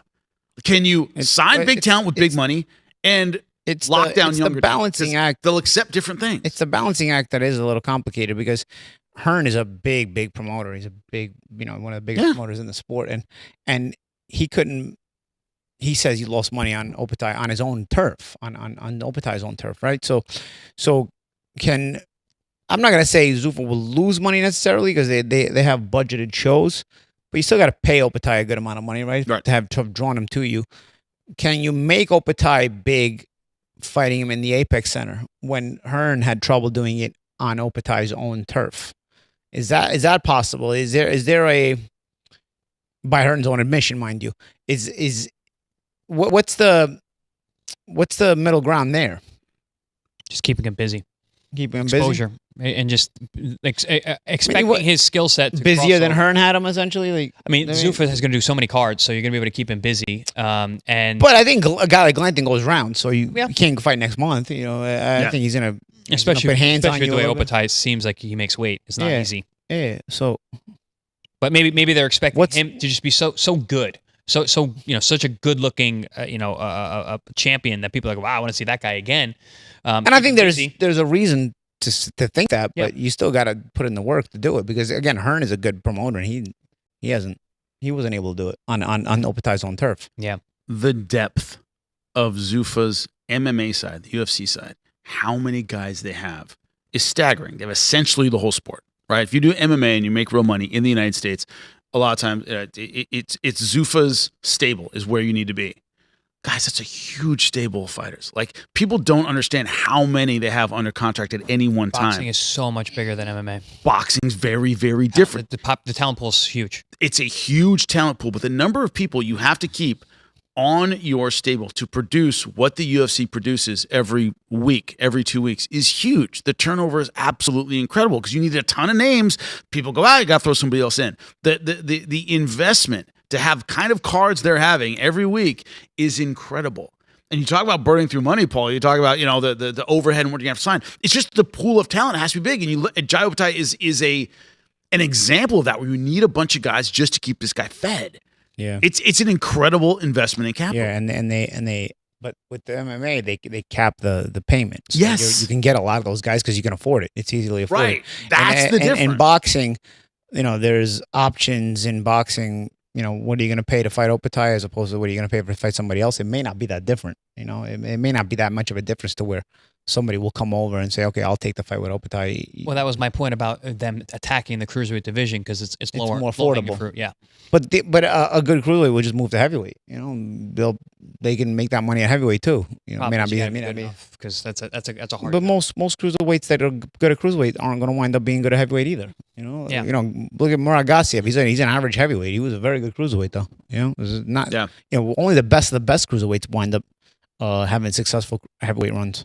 How expensive will it be? And do you think it'd be, how much can the heavyweight division be built up? That is one pool that is generally pretty shallow when it comes to talent. It's this idea of, we know in the United States, if you're big, physical, and athletic, the idea that you go to boxing, pretty rare. That's why the heavyweight division fluctuates so much in terms of its quality and ability.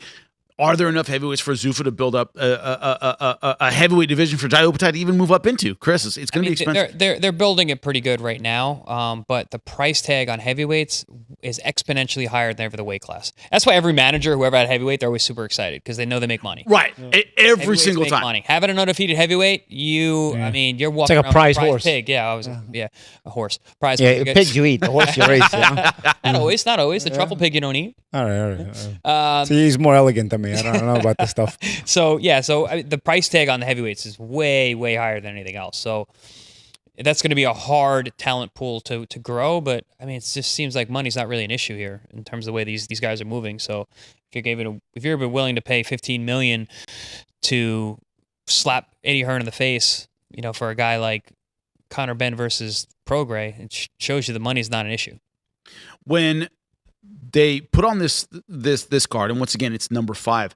Jai Opetaia's performance, the idea that he's the tentpole that you can put the rest of these shows on, that he will represent what can be done with Zuffa. Eddie Hearn said, "I've lost money on this guy." That it's the idea of, we tried to put everything behind him to make him popular, and we couldn't do it. Can Zuffa succeed where they failed? What is different than what was done at Matchroom? Chris, what can they do Matchroom didn't? It doesn't matter. It's not about losing. They're going to lose money on Conor Benn too. Right. How you make it $15 million back? You're not. So the idea that these are all investments early on for a long run. That's all it is. Like a guy like Opetaia, that was an announcement. We were like, whoa, that's a major guy. That's a current world champion. You get Conor Benn, it's like, whoa, that is his number one opponent's top coming up guy. So these are power moves. They're not money making moves right now. Yeah.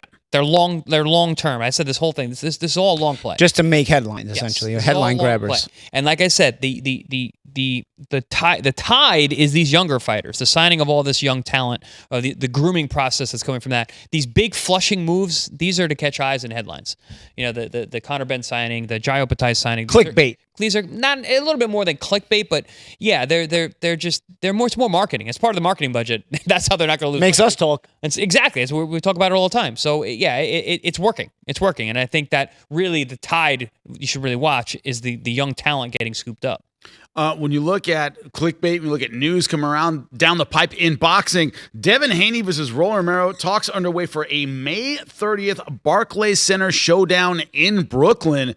We touched on this a little bit yesterday, but Rolly Romero, Devin Haney looking absolutely fantastic his last time out. Also, Rolly Romero, of course, defeating Ryan Garcia, although most of the talk was about Ryan Garcia's inactivity, although Rolly did look good. Paulie, what are your thoughts on this? Initially, it looks like May 30th might be going down in your neck of the woods in Brooklyn. Yeah, I like the fight. It's unification. It's what you want to see. When you talk about the welterweight division and getting hot again, these are the kind of fights you do want to see. I'd like to see the contenders in the welterweight division start to enter the phrase. Well, I'd like to see guys like Tiger Johnson, for example. We had him on Pro Box. He looked really good, as well, and not just the champions fighting one another. But I'm definitely not going to complain about a unification fight with two good world champions and two guys coming off good performances. And guys with history. Yeah, and guys. These guys have history too. Yeah, in the amateur system. Oh yeah. Yeah, I don't know if they fought, but I believe there's video of them sparring. These guys all sparred each other back in the day. So either way, I mean, listen, it's a world class fight. It's a world class unification fight. No problems with it here. This is a really good fight, and it's what you want to see. It's what, the welterweight division sort of growing back into that stellar position, and these kind of fights build up to it. And like we were talking about yesterday, I think these kind of things grow slowly around, and you start to look for that Haney versus Garcia rematch. I think that's the ultimate goal in the welterweight division. I think that's the fight that is the headline grabber in the welterweight division, and you do it this way, you do it that way. So slowly you create those headlines, and that's not to disrespect Rolly, because Rolly has a win over Ryan, and Rolly may say, "Hey, listen, Ryan, if Ryan wants a shot at me, I get a chance to avenge his loss. I'm here." Because now, if Rolly beats Haney, he also can possibly get a unification shot against Ryan. I think either way, these unifications can come together very nicely. But I would like to see other guys get into the mix as well. Like I said, specifically somebody like Tiger Johnson, who I was very impressed with the way he beat Flaz on Pro Box. Yeah, this idea that 147 was in decline. We were seeing it wasn't quite the welterweight division that we knew even a decade ago. It's kind of coming back in a way, but it can lead to, Chris, kind of locking guys out, right? Where these three fighters or four fighters kind of circle each other rather than letting in somebody else. But Rolly Romero, Devin Haney, I mean that's a fun one. This idea that both guys have a lot to gain and a lot to lose. The stakes are pretty high on this one. I love this fight. Yeah. I think it makes a lot of sense. I think it's a good fight. I think it's a good matchup. And we talk about, the welterweight division wasn't that strong, but it's getting strong again. It's getting hot. And it's basically off the strength of these young guys all living up to their potential. Devin Haney, he's been living up to his potential for a while. I know the Ramirez left a bad taste in everybody's mouth. Even the Ryan Garcia fight, people are, all they ever do is show the clips of him getting knocked down, even though it was a very close fight. Doesn't count. And Devin, yeah, I mean, the fight doesn't count as a loss, but still, in terms of the performance, people are not forgetting what they saw. Right. So regardless of what's not on your record or not, he's still undefeated. But then he comes back and he looks great against Brian Norman, who everybody thought was a world beater. So bang, we got the guy to beat at welterweight is beat Norman at a good Devin. time too. Norman had just had that huge knockout 100%. over Satoshi or something, and perfect situation for Devin to shine, and he did, and to take over the mantle of the guy to beat at welterweight. Then they get Rolly, who upsets Ryan, which was very unexpected. Boom, he got him now. He is a world champion, although he got kind of looked over because he looked so bad against Pitbull that people sort of forgot about him. Still, right? The Ryan fight was there, but you know what brought him back was Ryan looking good against Mario. Because now people are like, oh wait, this kid can actually fight. He beat Ryan Garcia, and Ryan just beat Mario. He looked really good. Wow, Rolly's is actually a good fighter, and now that brought him back into the mix. So now we got these three guys. They're all world champions. You got Ryan Garcia, you got Devin Haney, and you got Rolly Romero. They're all stars in their own right. They're all very, very popular. They all sell fights really good. They all market really well. They can all fight. They all have big amateur backgrounds. They're all around the same area. They all have a history, so there's that. But all signs point to rematches with Ryan Garcia, because he is not only a champion now, but he is the star. He is the money guy in the division. So it's fun that we have these three, but unfortunately, because their star power has put them to a certain elevation, a certain level, those guys that you mentioned are going to have a really hard time breaking. But that's where boxing has to step in and do something. You're acting like boxing is going to do the right thing. All right, Come on, you got to stick with the money. Then I'm going to complain. And we're going to be here for that. Yeah, that's exactly what we do. Style-wise, Paulie, who do you favor in this and why? Of course, as we said, Rolly looking good against Ryan Garcia. Ryan Garcia wasn't that active. Yeah, Ryan Jr. came in and fought, and Devin Haney was too Rolly's a little bit awkward, he was giving Gervonta trouble until Davis knocked him out. He has a little bit of an awkward style, but you'd still favor Haney. Haney's, fundamental and traditional and athletic enough, and I think he's also, I think just at this point knows how to be a smart boxer to complement the athleticism. But again, Rolly's got power. Rolly's a harder puncher. Rolly's going to try to make it physical. Closing the gap is going to be complicated because obviously Haney has a good jab. And in order to make it physical, you got to close the gap. So I think you probably favor Haney in this fight, but you know, I think a lot of the bad taste in people's mouths for Rolly is the Pitbull fight, but Pitbull's a guy who backs you up a lot. You know, and Rolly doesn't fight well on the back foot. This is not one of those fights where Rolly's going to be put on the back foot because Haney's a back foot fighter himself, and he's a boxer himself. Now, don't get me wrong, Haney fought Lomachenko on the front foot, so he can come forward. But I think with the punching power of Rolly, I think Haney probably. And having had the experience against Ryan, the way he tried to fight Ryan on the front foot, again, you know, you don't get on the front foot if you're a boxer against a puncher. So I think Haney will probably use his athleticism and his boxing, and you probably favor him in that kind of fight. And Rolly will have to try to, you know, make it physical and get close enough and get past that Haney jab. So yeah, you probably favor Haney, but I think that's the way the fight balances out in terms of the way the styles come together. Right now, Chris, who do you put first at 147 pounds? Simple question. Devin Haney. Yeah, he's the guy to beat at 147 for me. And I agree with you, Chip. I think this is a Haney fight. I think he should be able to, you know, use his boxing skill to keep it long. He's not going to fight on the front foot, even though we've seen him do it, because Rolly's is too strong. He's too explosive. He's got that judoka background. He's very strong on the inside. He's very powerful. Makes things rough on the inside. And Devin doesn't really like it like that. He wants smooth lines. He wants it to be clean. He wants to be able to use that jab at a distance. He wants enough distance so he can see the punches coming and uses his reactions, because the awkwardness and explosiveness of Rolly's makes him dangerous, because he leaps in with that left hook. That thing is precise and explosive and hard to see coming. But you got to put a little distance. You get behind that stick like Devin likes to fight. I think he's going to be able to control the space and the distance, and I actually think it's going to be a pretty boring fight if Devin is successful, because he's really going to shut down the explosive offense and not spend too much time on the inside. But I do see him as the guy to beat. You know, Ryan is now a major player. You know, Rolly's, I have to see that rematch. I can't really put Ryan above Rolly's at this point, because he dominated him so much in that fight. I don't care how good Ryan looked last time he was fighting Mario Barros. Is he going to look that way against Rolly's? I'm not sure he does. Does Rolly's have his number? Maybe. So I would actually have Rolly's above Ryan at this point, as good as Ryan looked last time out. Brian Norman's still a factor. The kid can punch. He's got good timing. He punches with you. He's durable. He's tough. You know, he needs to be rebuilt a little bit. I like. He's still there. Norman against Delonte Johnson, or even Aguilar, the kid we just had on Pro Box. Aguilar, he's a rough welterweight as well. But I don't think he's there just yet. He's close. He's close. I think he's probably knocking on the door for top 10. But I think he needs a little more progression. He looked really good against Louis Lopez, for sure. And then where's Stanionis? Is he back? He took a long layoff, lost to Jaron, and maybe now another long layoff. I don't know. Because he's a talented guy too, and you know, losing to Jaron on the way out of welterweight, that's not a career-ending loss. You can come back, because I think he's a tough, durable guy I'd like to see in the mix as well.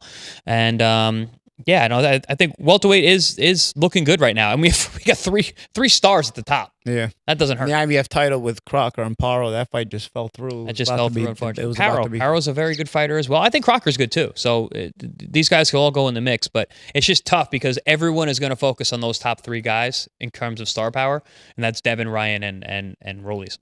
147 definitely heating up. Another great weight class, 175 pounds. Najee Lopez, of course, Pro Box TV fighter, appearing on our air March 13th. See a little bit about him, and then after that, mailbag coming up next.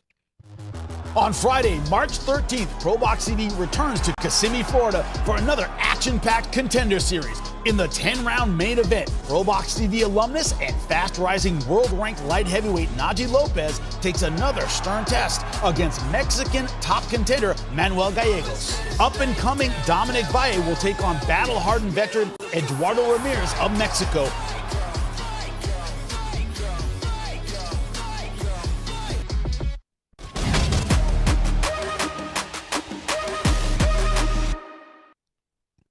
And also on our chat, it's me, Rocky Lee from Lakeland, Florida, giving us a shout out. Spend $2 on that. We appreciate it. We appreciate the support as we're coming here live. That's right, Pro Box TV. So it's mailbag time. We give your questions and answer them because, you know, got the talent to do that, of course. Breadman Edwards joining us shortly to help us talk about everything. Now, one of the questions that is going to deal with this about the legacy of Floyd Mayweather taking on Manny Pacquiao and whether or not they're damaging that legacy. One of the things we wanted to talk about yesterday, didn't get the time to talk about it, was it's hard to see legends like Manny Pacquiao and Floyd Mayweather fight without questioning whether or not they're broke whether or not they're just doing it for financial reasons to you.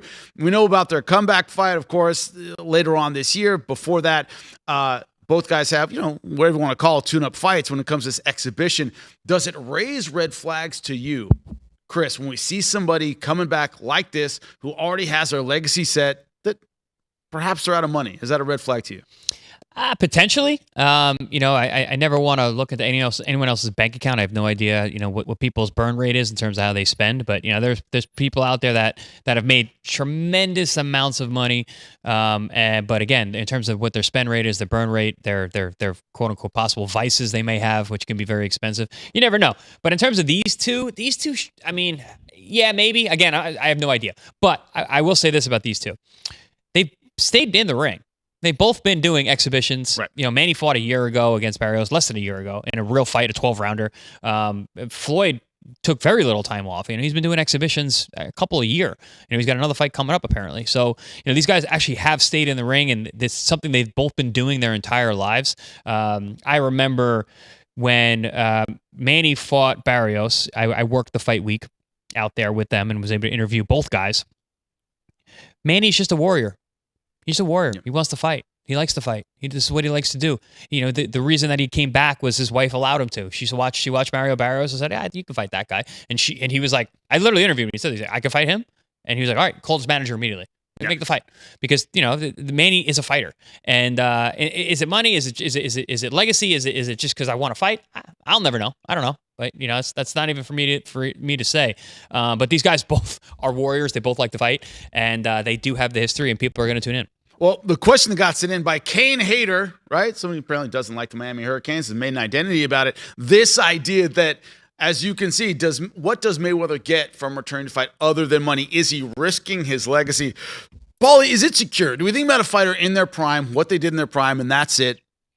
Anything past that is what, extra money? I think so. Do you look at Roy Jones' end of his career, or do you look at Roy Jones in his prime? I think, do you look at Muhammad Ali when he fought Trevor Berbick and Larry Holmes, or do you look at Muhammad Ali in his prime? So I think, for the most part, when it's all said and done, in the moment, people say, "Oh, he might be risking a legacy," but when it's all said and done in years, decades past, people don't remember that part of these guys' careers. They remember the prime of their careers, the top level when they fought and how they looked and what they did. So I think maybe it's a conversation right now because it's happening right now, but I don't think that overall, in the grand scheme of things, when time passes, that you're gonna really look at this part of their careers. It'll just be like a little blotch, like, oh, he came back and fought. Who knows? Maybe Mayweather. I think Mayweather, if there's anything left, probably beats Manny anyway, because I didn't think Manny looked particularly so great.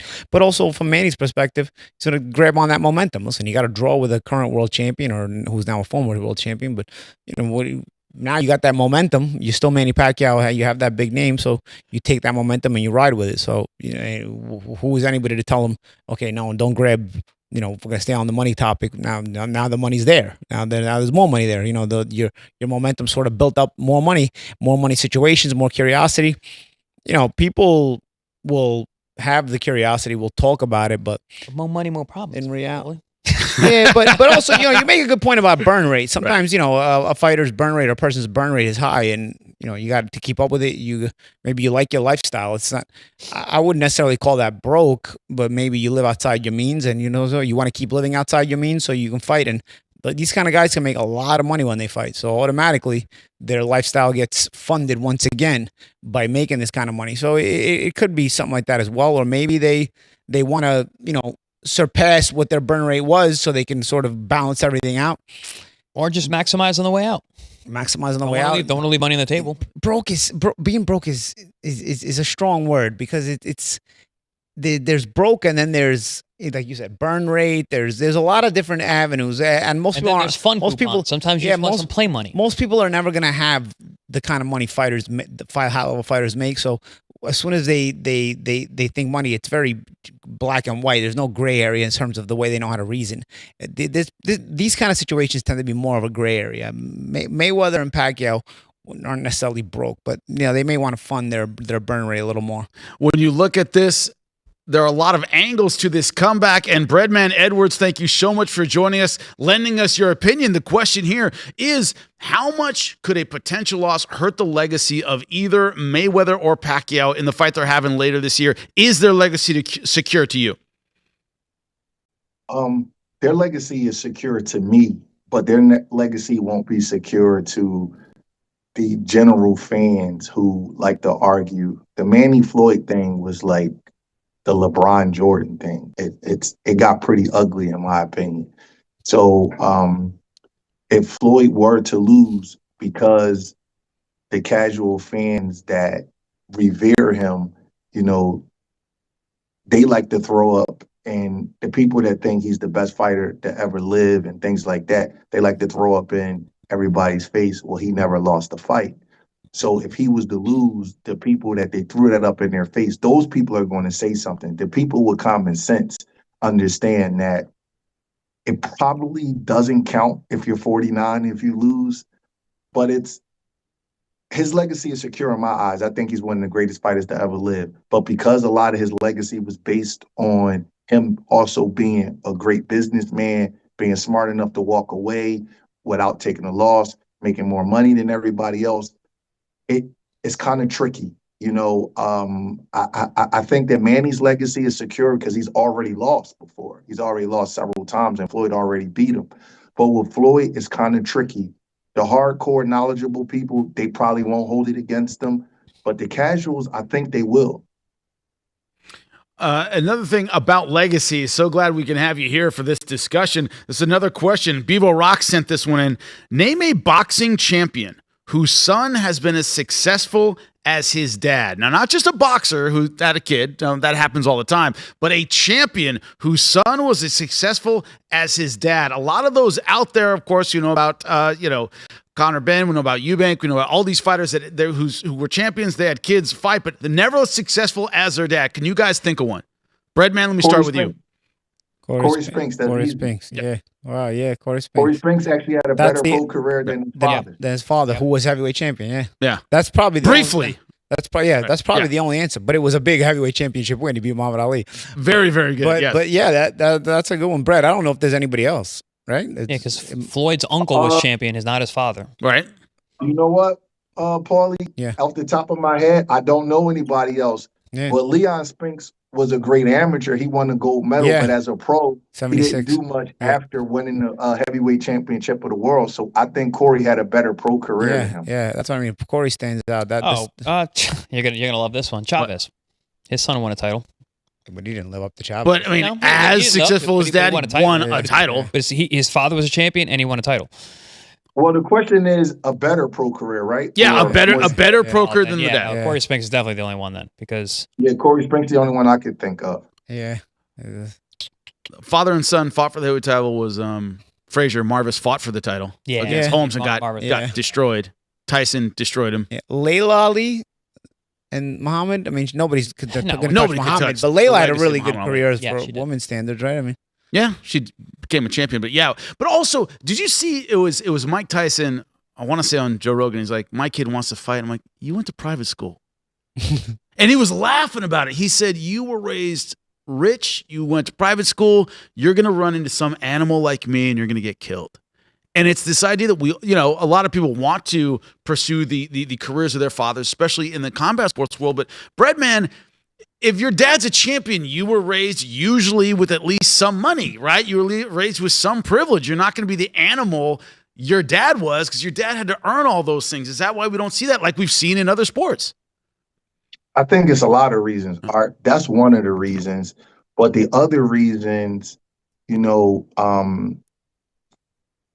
think that when the father, he was brought up differently than the kid. Yeah. And what I mean by that, not just money, but going to the gym, how that toughness was forged early on. A lot of things happen in our lives early on in our lives that we don't realize, but it's forging us for our future. So when you have a kid who wants to be like his dad, he didn't grow up like his dad. He didn't grow up in those circumstances. A lot of times the dad doesn't even know that he's he's building a good young man, but he's not building a fighter. He's doing things for him. He's sheltering him. There's a difference Steven, a with the come up. lot of times they don't want them to be fighters. I notice a lot of the sons of champions wind up taking up boxing late because they realize their last name might make them some money. A lot of times they don't even grow up boxing, the sons, because the fathers don't want them. They know how bad the business can be. And they start too late. Yep. They start too most late. of them do. So you got a guy like Tommy Hearns, right? Remember his son Ronald Hearns tried to fight? Yep. He looked like his dad. Yep. He had the build of his dad, but he started boxing after his basketball career was over. So it was a different, the circumstances are so polar opposites. It's very difficult. But with the Spinks situation, I've heard Corey Spinks talk about it. The dad and mom weren't together the whole time. So it was he grew up a little bit different than, the average fighter's kids who grow up in the house with them. Because if you look at some of the best fighters we've ever seen, the Alis, the Leonards, the Robinson, the Mayweathers. None of them have kids that are even close to being professional fighters. Yeah. There's a reason they've for seen that. such a high level of the business. It gets dirtier and dirtier. I feel like a lot of guys that do become champions, they're not a lot of guys, but some guys do become champions. Their fathers were boxers, but they never reached that high level. Right. Decent amateurs and sometimes. So they're a lot of Brian times, Norman Jr. a lot of times, even Buster Douglas comes to mind. There's a lot of fighters. And so they didn't reach that high level. So maybe there's a curiosity by the fathers. They let the sons box because they don't know what that high level might be. Maybe there's something better there. The guys that get to the high level, of course, the high level is nice, but it's so dirty. You're just like, do I want somebody I love going through that? And I feel like that's why a lot of the guys that become champions, their sons don't grow up boxing. A lot of champions retire bitter. Yeah. A lot of the journeymen don't retire bitter. They love the sport. If you talk to guys with a handful of pro fights later on, they love boxing. They love boxing. You talk to champions, they're usually bitter. Yeah, good point. I think you hit the nail on the head, Paulie. Yeah. I do. I think you hit the nail on the head. It's a lot to go through in this game. Look at this hotel room I'm sitting up here in Montreal, man. It's a lot you got to go through in this game. And sometimes you just don't want it for your kids. But it's something else that I noticed because I'll see excellent ex-fighters in the gym try to train. And there's a difference between knowing how to do something and teaching somebody else what you know. That's two different things. And a lot of times the ex-great fighters, I'm not talking about just the ex-fighter, but the ex-great fighters, they were blessed by God to be able to do certain things. And they can't teach that. Yeah. And they get frustrated with their sons. I won't say the name, but I've seen an ex-world champion try to train his son, and his son, didn't have close to the career that he had. And I think the reason why is just because his son just wasn't as gifted as him. And it was hard for him to understand or reconcile that, but the kid just wasn't as gifted. And he couldn't, he tried to teach him from where he left off instead of where he started out at. And it was difficult for him. Yeah, you and I can't would teach watch talent. the kid struggle. Yeah. You got it. He wasn't born with the gifts that his dad was born. His dad tried to give him his style, but he just wasn't gifted enough. Also, there's also that right there where you just mentioned, Brad, that a lot of sometimes ex-champions want to teach the style that they fought. And that one size doesn't necessarily fit all. You have a style that may have worked for one, but you may have to teach something else. You mentioned Marvis Frazier. Yeah, he try to fight exactly. Exactly. You can't do that. Yeah, and there's other guys that come to mind I won't mention, but it's also that the son may have the talent, but he just you have to teach him in a fundamentally different way, and they don't do that. So yeah, it's also a pride thing, in that regard, I think, because, that style got the father to a world championship. So that's the style that's got to work for everybody. It's not necessarily the case. There's different intangibles and variables that come into play. There was a name I was very surprised about in my world. The jiu-jitsu guy is one of the best in the world, one of the best of all time. And I know a guy who trained with him, and he said he really wasn't a very good coach. And I found that really surprising. I go, really? I go, why not? And he goes, he doesn't get why you don't get it. He just doesn't get why I do this and you pass out, and then I showed you and you can't do it. He can't get over that hump of it's easy for him. Why is it hard for you? Yeah, that's exactly what I'm talking about. Yeah. I watched the father. They'll get frustrated if the father was a great fighter. He's not going to have the patience with his son to pick up on certain things that was easy for him. And the father's like, yo, why can't you just understand how to do this? And Why it's don't not you that get it? simple for Yeah. the son. But sometimes the father had blazing speed and the son doesn't. Or sometimes the father had a lot of power and the son doesn't. So, fundamentally, it doesn't mean the son may not have the talent. You just have to teach him in a little bit of a different way in general. It may be that, or it could be other things. There's a lot of different things that can fall into play in this kind of conversation. I can't help but think about the Mayweathers because, you got Floyd and you got his style, obviously, and he was trained by his uncle. But his uncle was a puncher. His uncle was tall, long, black mamba, 2-time world champion. His father was more of a counterfighter, right? Not a big puncher, not super strong. I mean, definitely strong. But the Mayweathers did have a style to them, though. They all, you could see the root. The root is always the same. No, but it's also with that. Yeah, but you could see the root to. I don't know, Brett. What do you think? I feel like the Mayweathers all had the certain style. Just Floyd perfected it the best. I think I agree with Paul on this, Chris. Even though Roger, the dad, Jeff, and Floyd are a little different, their base style is all the same. Yeah, and I think their stance maybe, but not the style. You watch Roger, man. Roger was a killer. Roger could punch. And Roger got knocked out too, though. Roger got hit. Yeah, but Roger could punch. So he was fought more like a puncher, but he still fought in that base stance. I feel like especially Floyd Sr., maybe Jeff a little bit less, but Floyd Sr. and Roger had a very similar base, in terms of the way they boxed. And let me tell you something. Because Roger had a bigger punch. He looked tall, but he's the same height as Floyd Jr. Yeah. Yeah. If you look at but they were weighing in the same day back then, so Roger was tall. Yeah.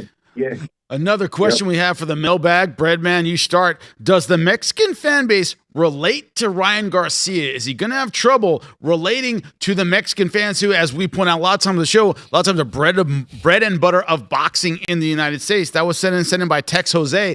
He wondered if Ryan, with his style and his attitude, can connect with Mexican and Mexican-American fans. What's your thought?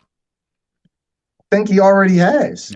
I mean, the kid makes a lot of money. Somebody's buying those tickets and generating the money. I don't think so. I disagree. He's a YouTuber guy, man. The YouTubers like Ryan. I don't know if the Mexicans. Listen, the Mexicans ain't gonna disown him, but I don't think they're die hard for him. He doesn't fight the way they like him. And he doesn't speak Spanish. Okay, I mean, you guys would know better than me. I mean, I've been to a couple of his fights, and he has a huge fan base, and a lot of them are Mexicans. Maybe it's because he's a handsome kid. I don't know, but somebody's buying those tickets. No, he's a popular kid in general, though, for sure. For sure, he's a popular kid. I don't know if the base is Mexican though. That is the question. Yeah, right? he's one of these YouTuber types. So, I think a lot of women like him. When I was at his fights, there's a lot of young women who like him. He has like that Oscar thing going where there's a lot of young women who tune in to watch him fight. I think his fan base is young in general.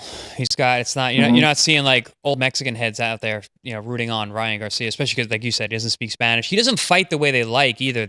So the Mexican style fight, they used to love Ruslan. Ruslan's a Russian, but they love him because the way he fought.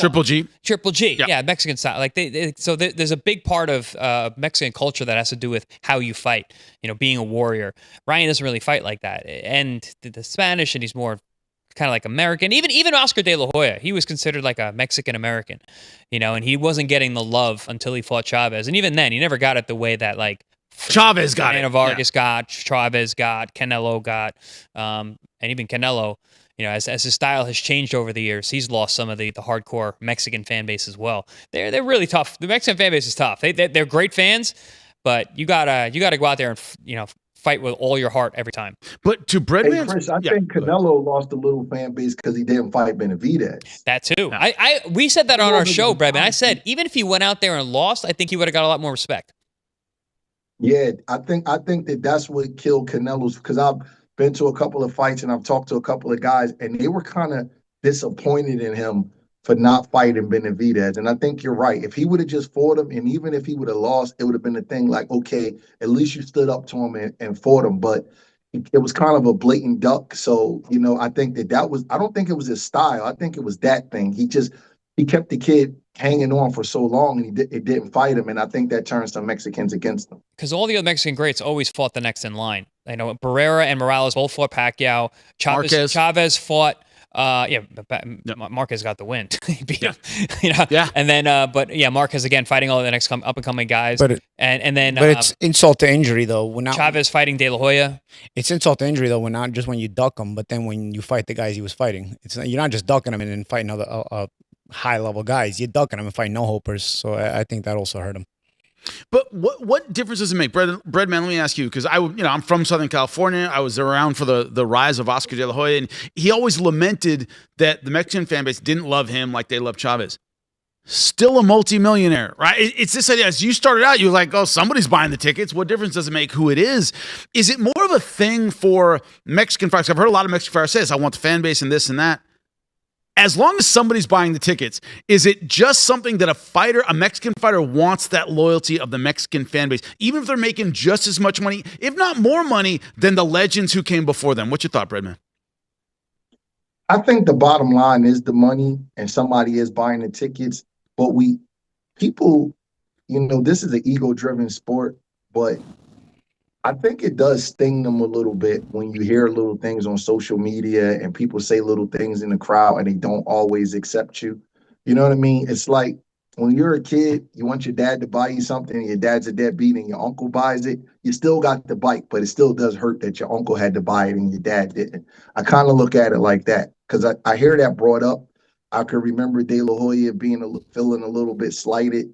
When he's making 2 or 3 times what the other guys, they don't love me like they love so-and-so. Dude, you're making 3 times what so-and-so's making. He was making 10 times. 10 times, right, yeah. But Oscar also comes from a generation where that matters. It mattered a great deal. That orgullo, that mattered, man. I think Ryan's generation in general, it's not just Ryan, but it's just the generation in general. They don't have that. There's less cultural pride today. I know we're in a globalist society. The idea, of course, that you want the loyalty, but if you're not going to get it, just chasing it going to help you? I don't think so. That's part of the difficulty too. Is that if the fan base doesn't accept it, it's like De La Hoya thought beating up Chavez would get him that, and it didn't. They basically saw him as, you beat up our hero, you beat up an old man. That doesn't make you him, Chris. Yeah, but also I was going to harken back a little bit to the Ryan thing. Like this generation, they can get satisfaction from a social media post. So if I'm not getting the love, I'll go find it somewhere else. You're getting that dopamine hit. You're getting that, that feeling. We live in a strange society. Things have changed. Technology, social media. We got guys who are stars before they're champions. Ryan, for example. So if they're not accepting, and Ryan seems like the kind of guy who will take a slight and use it. Now he's pissed and he gets mad, and you see the way he reacts. He'll seethe over these things, and maybe uses that as his motivation to go out there and train hard and show up and fight the way he did last week.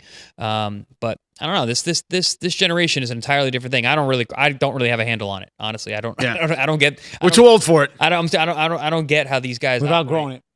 Yeah, without growing it. Yeah. Another question we had. This is from Surdu Time. Was Andy Ruiz's victory over Anthony Joshua the greatest upset ever in boxing history? To me, this shows recently biased. This person has. How old do you think this person is? 30 at most. Yeah, under 30. 30 at most? At most. That's not even. I wouldn't even put that in my. All right.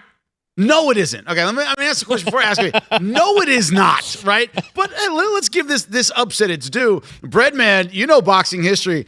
I wouldn't put this in my top 10, but is it worthy of any top 20 consideration to you, Andrew Ruiz over Anthony Joshua?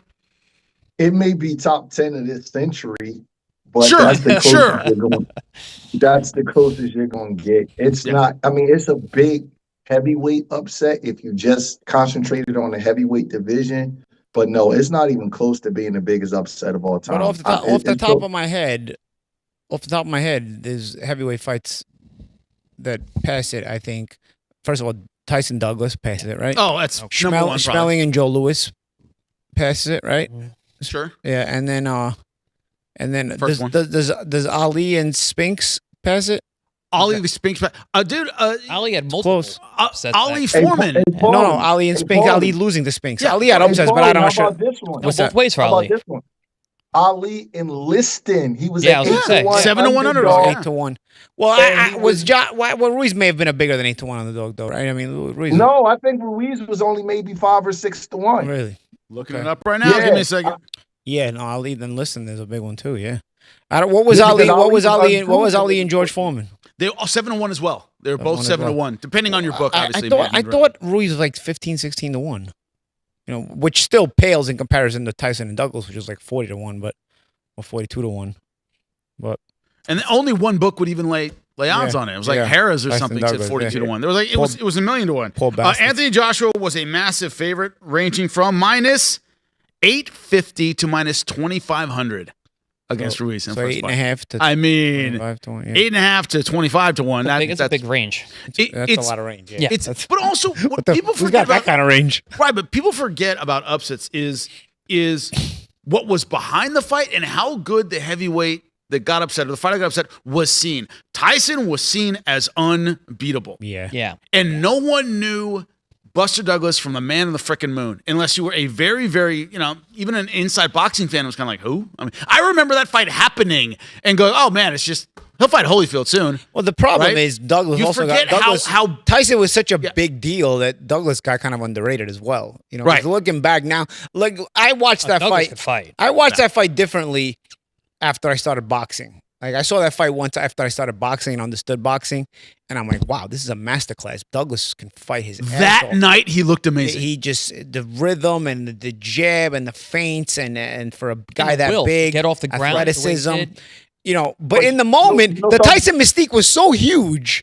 In the moment, you know, like the Bensonhurst Cousine's like, no way. It was like Tyson didn't train. Or Tyson would have hit him with one shift. Tyson would have tried. He would have knocked him. You know, and you fall into that. You fall into that. Yeah, you fall into that crap. Like, yeah, you know. It was, and listen, it wasn't the best Tyson, but listen, Douglas, dude, you gotta when you understand boxing, you watch that fight with a different eye. Yeah. The thing is, you have to analyze it in the moment, though. Looking back is always going to be different. If you look back, you'll say Douglas has the style, he has the reach, he has the jab, he has the rhythm. He takes Tyson in deep waters because of what we know now. Yeah. But in February, in the moment, Tyson, the Tyson mystique. Oh, it just swallows everything. It swallows up every other intangible. Because, dude, especially even for a child, bro. I remember Mike Tyson's Punch Out. Yep. Everything about Tyson. Diet Pepsi commercials. Tyson was like. There was like Michael Jordan. He was dating Hulk Hogan, like Mike Tyson. Like I remember from my child perspective, it was like one of the phenoms of that time. It was a humongous deal. It was out of this world when Douglas knocked him out, to the point where I don't know. I've never, maybe because you're a child, you're more impressionable. Everything seems grander. Yeah. So I don't know. Maybe that's why it's so big to me, but nothing ever matched that level of shock. I've never seen anything like that in my lifetime. And Brett, you were an adult, right? So you can take it from the adult perspective, right? I mean, you were. No, when Tyson and Douglas fought, I was in high school, I believe. So you know a little bit, Bill, right? I was in junior high. Throwing that out there. You know a little bit. I was 9 years old. You know, so I was about 13 or 14. But it's the biggest thing I've ever seen in my lifetime. Yeah, so for you too. I mean, it's our producer Art was on his third divorce. So I mean, that's a long time ago. That's forever ago. Yeah. I mean, he was only 17, but he was 17 with his third divorce. It doesn't matter. And at the time, there was a big thing about the Marciano record and everything else too. You know, Tyson was on his way was marching through the heavyweight division with no one in sight. You were talking about Holyfield a little bit, but even Holyfield wasn't viewed as the guy that was going to beat Tyson. It was just, hey, Paulie, Tyson was 23 years old with 9 title defenses. Yeah. And he was a unified champion. He was on his way to undisputed. Something. Yeah. It was. Yes, he didn't just win. He didn't win vacant belts. He actually beat the champions. Beat the champions. Yeah. He got WBC, then he got the WBA, then he got the IBF with Tony Tucker. Yeah. He was on his way to something and the different. knockouts were violent. You know, the Tony Tubbs, the Frank Brunos, the crushing guys, the Spinks. Hey guys, I got a story on Michael Spinks fight. The Spinks fight. I went to go see that fight. Jesse Ferguson. Closed circuit here in Philadelphia, and I could literally remember guys walking out of the bathroom demanding their money back because the fight ended so soon. Yep. And we were leaving, and they were coming out of the bathroom like, "What the heck just happened?" I'm talking about it was almost a riot started here in Philadelphia because they wanted their money back. I remember it clear as day. Hey, man, you shouldn't get up there in a Mike Tyson fight. By that point, you should know better, you know?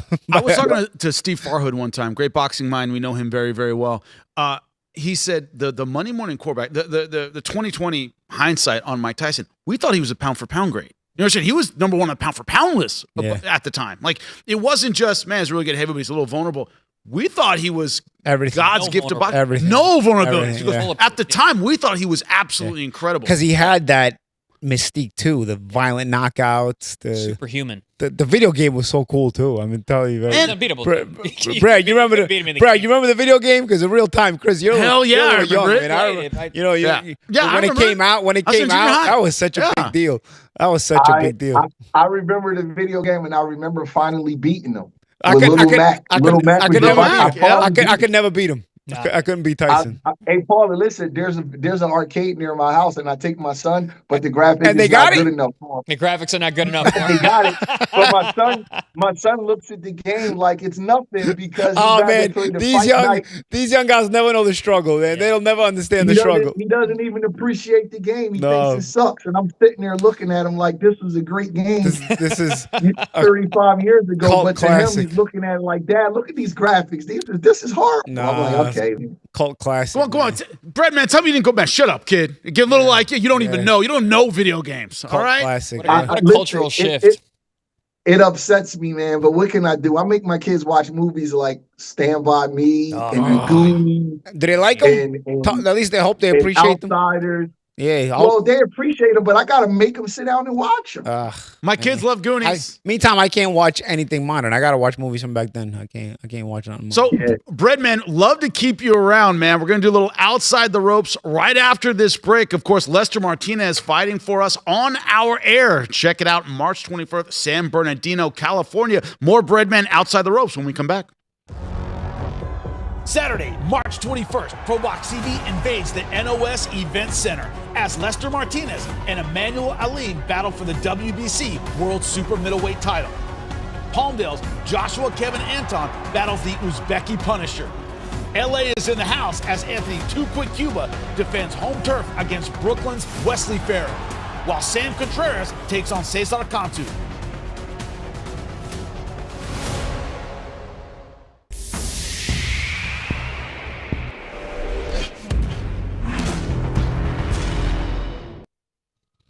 As we say, outside the ropes, it's a great sport. It's a very dirty business. And, of course, when you talk about outside the ropes today, got to bring up, of course, Vergil Ortiz Jr. and Boots Ennis. Look like Vergil Ortiz Jr. has lost the first battle in his battle against Golden Boy, a judge saying they have to go to arbitration, that they cannot negotiate outside of Golden Boy. Now, what we want a little bit here, Breadman, now that we got you here, it's a little weird. We got a little positivity, negativity thing going on with Chris and Paulie about whether or not the Boots Ennis fight ends up happening, whether or not that they can negotiate that Golden Boy will now get it done now that they're in arbitration, blah, blah, blah, blah, blah. What's your thought on the fate of this fight between Boots Ennis and Vergil Ortiz that we all want to see? How are you seeing it from the outside, man? I don't think it's gonna happen. Man, you killed him. See, Paulie? Bam! See what you get for being positive? I was the In one your finally face, positive once in a while, and everybody's going against me. Unbelievable. I was Go the back to being optimistic negative. guy. Go back to being negative. It suits You you know better. what? This is what I get for I've been being. saying- This is what I get for being optimistic. I've been saying this for a while. There's nothing You new. know what? I wanted to see the fight get made, because I catch a lot of heat because I've said some positive things about Ennis because I've seen him in the gym. I hired him back in 2014 to spar Julian Williams, and I've never seen anything like him, and I've said publicly that I believe he's a mix of Mark Too Sharp Johnson and Roy Jones, and people wanted to cut my head off. So High praise, Breadman. High praise. Yeah, pridefully speaking, I wanted to see his abilities on display at the top level, but it just always I don't know. This is one of the worst eras of boxing that I've seen as far as putting together big fights. When even guys like Paulie and Chris, you guys were taking tough fights in your 20s. These guys are in their mid-30s before we know what they are. I have never, ever seen anything like this. Boots Ennis is 28 years old. I believe Ortiz is 27. And other eras, you were a Hall of Famer by that time. Yeah. In this era, you're still trying to step up. Vergil Ortiz is tremendous. He's never won a world title, and he's been through 3 weight divisions. I've never seen an era like that, ever. So because of the era, because nobody, and I'm not blaming the fighters. I don't like to act like I know what's going on behind the scenes because, as you guys know, anybody can lie. If you're not in that negotiating room, you don't really know what's happening. So I don't want to blame the fighters, but this is the only era where you have fighters always talking about the business. You know, like I look at Chris, you beat Ruslan Provodnikov, and your next fight was Manny Pacquiao. And then my next fight was Amir Khan. And then Amir Khan. Let's not forget that. Amir Khan. And then you fought freaking the prime Earl Spence. Yep. In this era, nobody does that. You know, I was just thinking about you the other day. I said, man, that poor guy never even had a chance to enjoy his title. His next fight was a catchweight fight with Manny Pacquiao, an all-time great fighter. Nobody in this era that would, and I don't think, don't take this the wrong way. In this era, that's frowned upon. Is he's moving too fast and he's taking too many risks. But you did it. You were happy to do it. You didn't win the fight, but you said, okay, I'll fight him.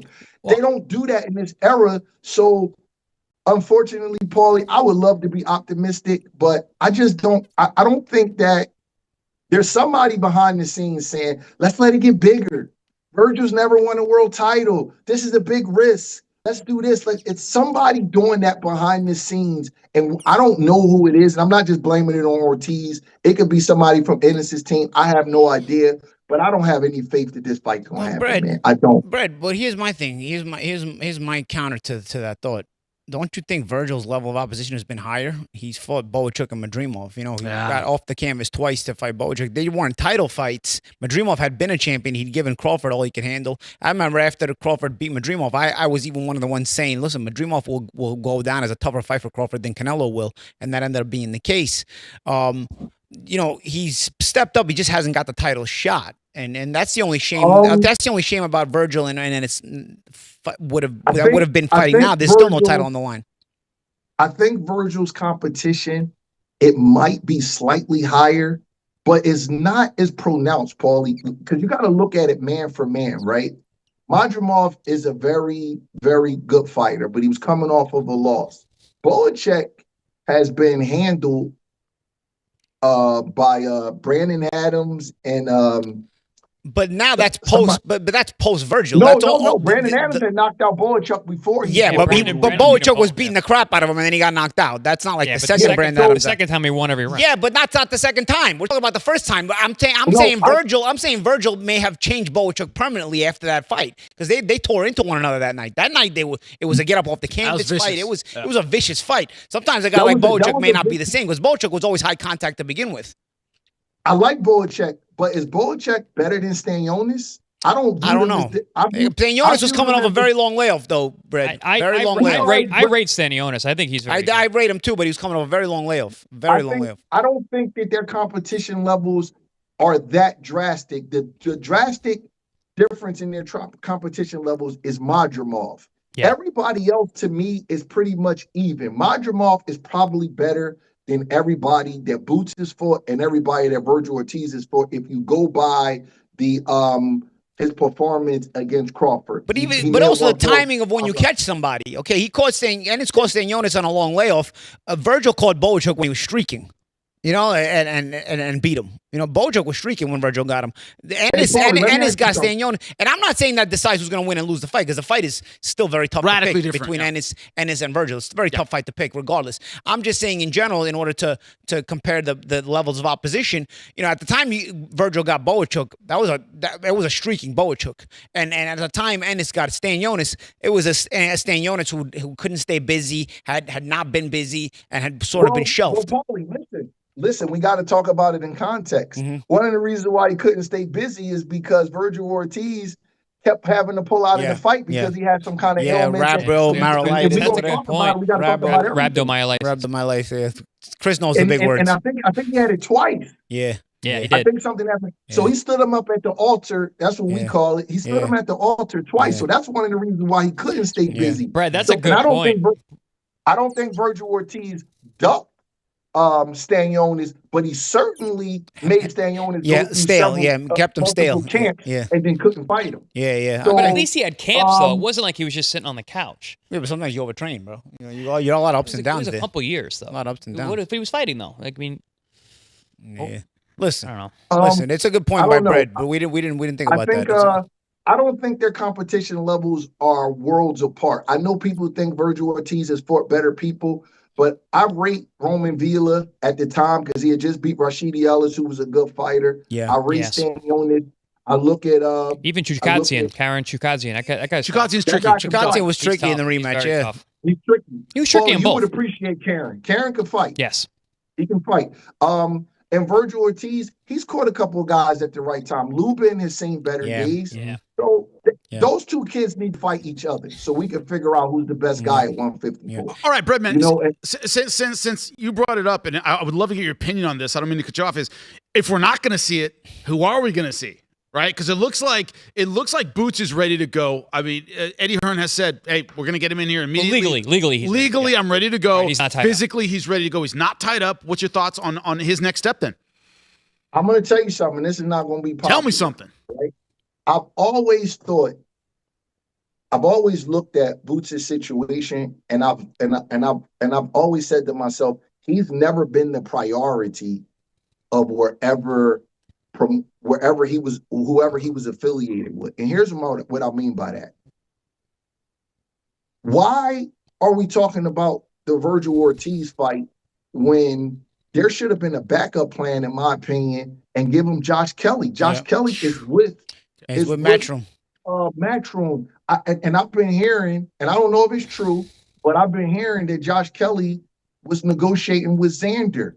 Why would a Matchroom fighter be negotiating with Xander when they have an in-house fight right there that could turn Ennis into a star? I'll give you an even bigger one. Before Conor Ben jumped ship to Zuffa Boxing, why wasn't a fight between him and Ennis being proposed? That fight would have turned him into a star. Because Eddie was trying to protect Conor and keep him into a star. He didn't really Paulie, you're 100% right, but that's why I say never been the priority. There's always somebody ahead of him. Has not been a priority because you got the built-in rivalry, the U.S. versus the U.K. Conor Ben is kind of a sourly guy. He can play the bad guy role. Ennis can play the good guy role. Their styles clash. I don't understand that. They had no problem with throwing Chris Algieri in the ring with Conor Ben. Why don't they throw Conor Ben in the ring with Boots Ennis? Because Eddie has favorites. But Brett, Eddie has favorites, and unfortunately, Boots ain't it. If Boots is the most talented guy there, but he's not. It's a personal favoritism. It's obvious. Yes. So the obvious thing is, why don't they just make an in-house fight and let Boots fight Josh Kelly? Well, so they were saying, and you said it before. You said it before, Brett. Like we never know what's true or what's not. But they were saying that in the contract prior to the Murtaza Aliyev fight, that Josh Kelly was signed up already to fight Boots if he's to win.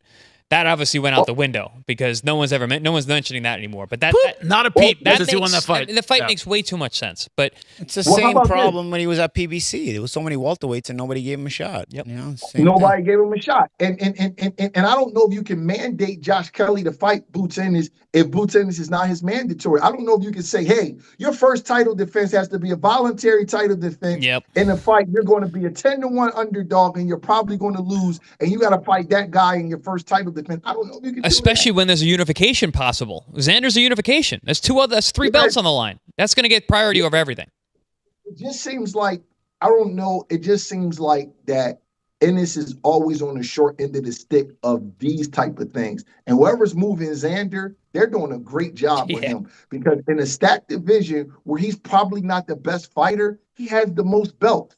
So he's going to have the biggest room for biggest the most power. He's in the best position. Yeah, have the most power in at the negotiation table. I have no idea who Ennis is going to fight because Fundora is tied up. I don't know if they're going to be able to make Josh Kelly fight him. Top Rank is so good. They're not going to put Xander in with Ennis right this second. No. They're too smart for Top that. Rank doesn't play. So Ennis's team is going to have to get really creative, and they're going to have to create an opponent if Vergil Ortiz is not available. And this won't be easy. They may have to Brandon Adams. What about Brandon Adams? You know what, Paulie? To me and you, that's a good fight. But to the casual fan, they're not going to buy doesn't move the Brandon needle. Adams. Doesn't move the needle. Yeah, He doesn't move the needle. We're going to have to think of somebody who can move the needle. Ennis has to have a big fight. He cannot keep fighting foreign fighters that don't have a big name. He's doing good at the box office in Philadelphia. He's been selling out where the Sixers play, but the fans are not going to keep buying it. They're going to have to find a recognizable name. What about the winner of Tim Tszyu and Errol Spence? That's PBC though. Especially, but he left PBC. That might not be till June. And he left PBC, and with Jaron, Ennis will be off a year waiting for the winner of that fight. And Jaron will having left PBC, will PBC just give him a shot against one of their guys? I'm not sure. You know, they gave him Stanionis, but I'm sure they're not going to keep giving him shots if he's not affiliated with the company. Would you, Paulie? Yeah, that's not business. Yeah, Jaron's in a tough spot. You know, so he's going to have to. They're going to have to think outside the box. He might even have to take a fight at 160. They're going to have to create an opponent for that kid. They're not like. Or they're going to have to pull up the Brinks truck and give Josh Kelly. They're going to have to overpay Josh Kelly to get him in the ring with him. Yeah. But is that the kind of fight? If you're handling Josh Kelly, if you're one of his people, look, if you're going to lose to somebody, does it hurt you that much losing to Ennis? He does make a boatload of money. Are there other people out there that are maybe more vulnerable? Whenever we talk about 154, Breadman, we always go, well, that guy, but he's tough. Well, that guy, yeah, but he's a monster. But that guy, well, he's 6'7". There's nowhere to run, nowhere to hide at 54. If you're Josh Kelly, is this a difficult sell? Because there are no easy fights at 154. You can't just defend your title. Josh Kelly, he just said he's going to be negotiating with Xander. Right. I mean, you know, fight. So Josh is obviously going to go that route if that's the option. Listen, if you can choose between Xander and Ennis, right? And Xander gives you more reward, no less. Three belts with the or belts. one. Yeah. 3 belts are on the line. Ennis only has an interim belt, and Ennis is more dangerous. I don't want to say he's better than Xander, but I would rather. But he's better than Xander. Way more difficult. way more difficult. So if you're going to pick, of course you're going to pick Xander. Ennis is in a bad spot, man, and I feel for the kid, but you know his team they have to sort of they can't negotiate one fight. They always have to have a backup plan, and I don't know who's responsible for this, whether it's Matchroom or his management or whatever. I'm not blaming anybody, but somebody has to be responsible because he's basically being stood up at the altar. Basically, he was promised a fight. He thought he was going to get a fight. He hasn't fought since October or September. I forget his last date, and he's waiting around for this fight, and the fight's not there. As I'm thinking, you know who probably would be a good fight for Ennis right now? Jesus Ramos. Jesus Ramos. Okay. Jesus Ramos. Jesus Ramos. He's Mexican. He's at 60 though. Yep.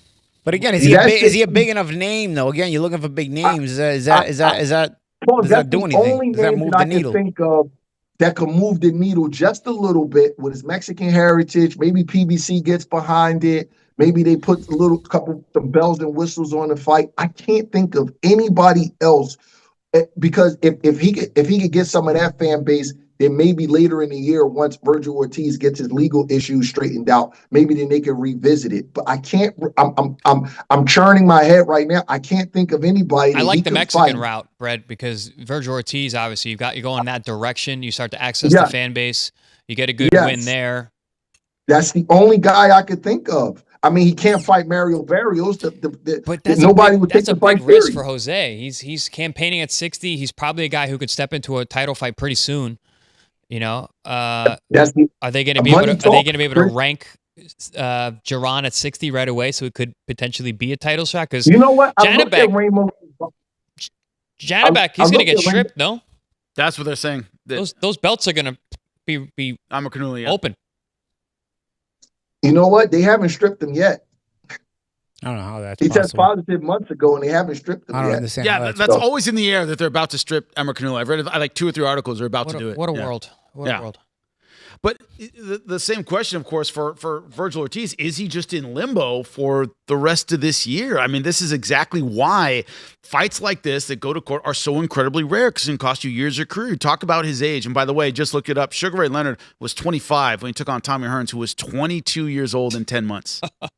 Right? I mean, they were right in their physical. They hadn't hit their prime yet, physically. Benitez was a couple years before that. Yeah, I mean, and then Duran before that. That's why the fights are so good, because the guys are still hungry. At that age, you have that savagery, because you have your goals in front of you, so you're still savagely looking to accomplish them, as opposed to at the end when you're just looking to pick up money and you're not as savage anymore. That's why those fights are so good. You time them right. Go ahead, Brett. Hey, Paulie, you know something? I can remember watching the broadcast when my stomach was able to let me watch it with Julian Williams for Jamal Charlo. Mm-hmm. And I know you've done a million fights, but this fight stands out to me because it was my guy. Mm-hmm.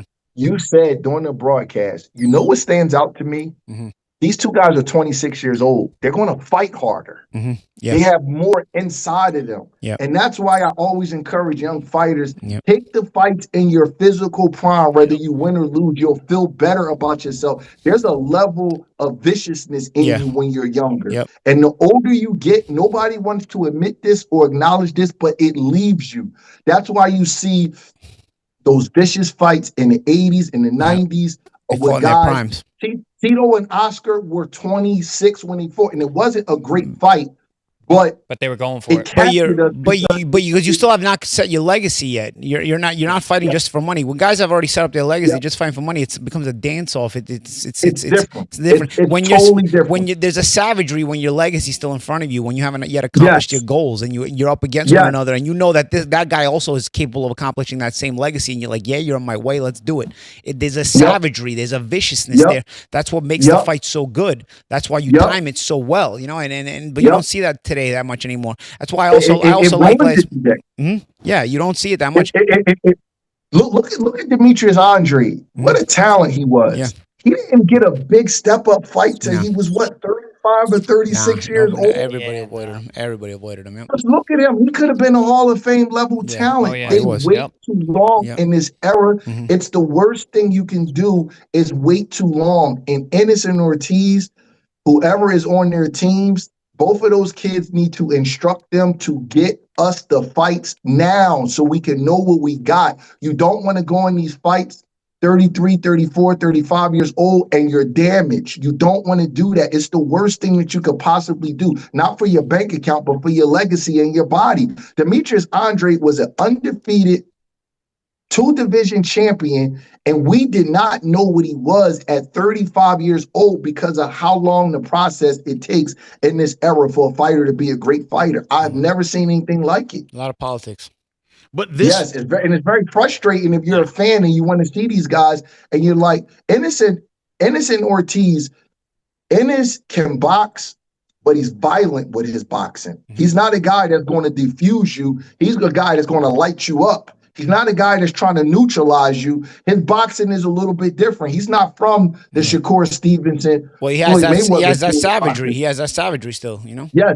Ennis is more of a Tommy Hearns, of a Roy Jones when he's in kill mode. He's Ray Leonard when he's in kill mode. He's not trying to neutralize you. And Ortiz is the monster with fast hands. He looks like he's a new version of a Fernando Vargas type. Their styles clash perfectly for the world to see it, and it's being held up. It's such a shame, man. If they can get one fight in between, is a chance that we can have a bigger fight and they're still in their prime. Is that the hope for you, Bredman? They each get one fight and then they circle around and we make this fight in a year and a half. Would that be an ideal situation for you? Well, first of all, Art, it shouldn't take a year and a half just to get a fight in between. I hope not. With court, these days, I'm not wrong. With court situations with Vergil too, you don't know if he'll be out of the ring, I guess. You know what, Paulie? I'm going to tell you something. I think that Vergil is going to fight pretty soon. I just don't think he's going to fight Ennis. I think. I was saying that when we first talked about it, if Vergil may still be able to fight, then they should just make the Ennis fight. Yeah. Yeah, I think that Golden Boy, from what I read, Golden Boy can negotiate contracts. They just have to go through Golden Boy for the. That's what has been. The judge has said can't go around Golden Boy. That's what the judge said. Yeah, and Oscar needs Vergil to be active. He needs him to fight. Yeah. And you know what though, Chris? I think Even- Oscar needs Vergil to stay undefeated and not lose. But That's even Vergil, very even important. Vergil needs to be He's a active. star. Even He's- Vergil he's needs one to of- be he's active. one of the few stars he has in the stable. Vergil is the best fighter on Golden Boy stable. Yes. And I don't know if they're willing to put him in a fight where he will be the underdog with a kid like Ennis right now before they maximize their earning potential off of him. That's a big deal. I don't know if Matchroom can afford for Ennis to lose because he's obviously not their favorite kid. But Vergil Yeah, they have a much deeper stable in Golden Boy stable, and I don't believe they can afford for him to lose right this moment. And nobody's saying that, but I think that's a big deal with these negotiations. I don't think, and I'm not saying who's going to win or lose. I do favor Ennis, but they have to fight in the ring. But I don't know as a promoter, I'm just thinking as a promoter, can I put my best guy who's 27 years old, who's never won a world title in a fight where he could possibly get ruined? Because I've always, since the first time I heard about this fight, I said, this fight is going to be a Trinidad Vargas kind of fight with Ennis being Trinidad and Ortiz being Vargas. This fight is going to be a brutal fight. And I don't know if Golden Boy can risk that right now because Vergil Ortiz, in my opinion, is the best fighter in Golden Boy stable. Breadman, I appreciate your opinion every single time. Thank you so much for joining us, man. Breadman, great stuff. Thank you, buddy. See you guys later. Hey, man, great stuff from Breadman. Of course, the champs behind the scenes, Chris Algieri, Paulie Malignaggi, join us tomorrow once again, Pro Box TV. Doing it again. This is where you get your boxing news. We'll see you live tomorrow.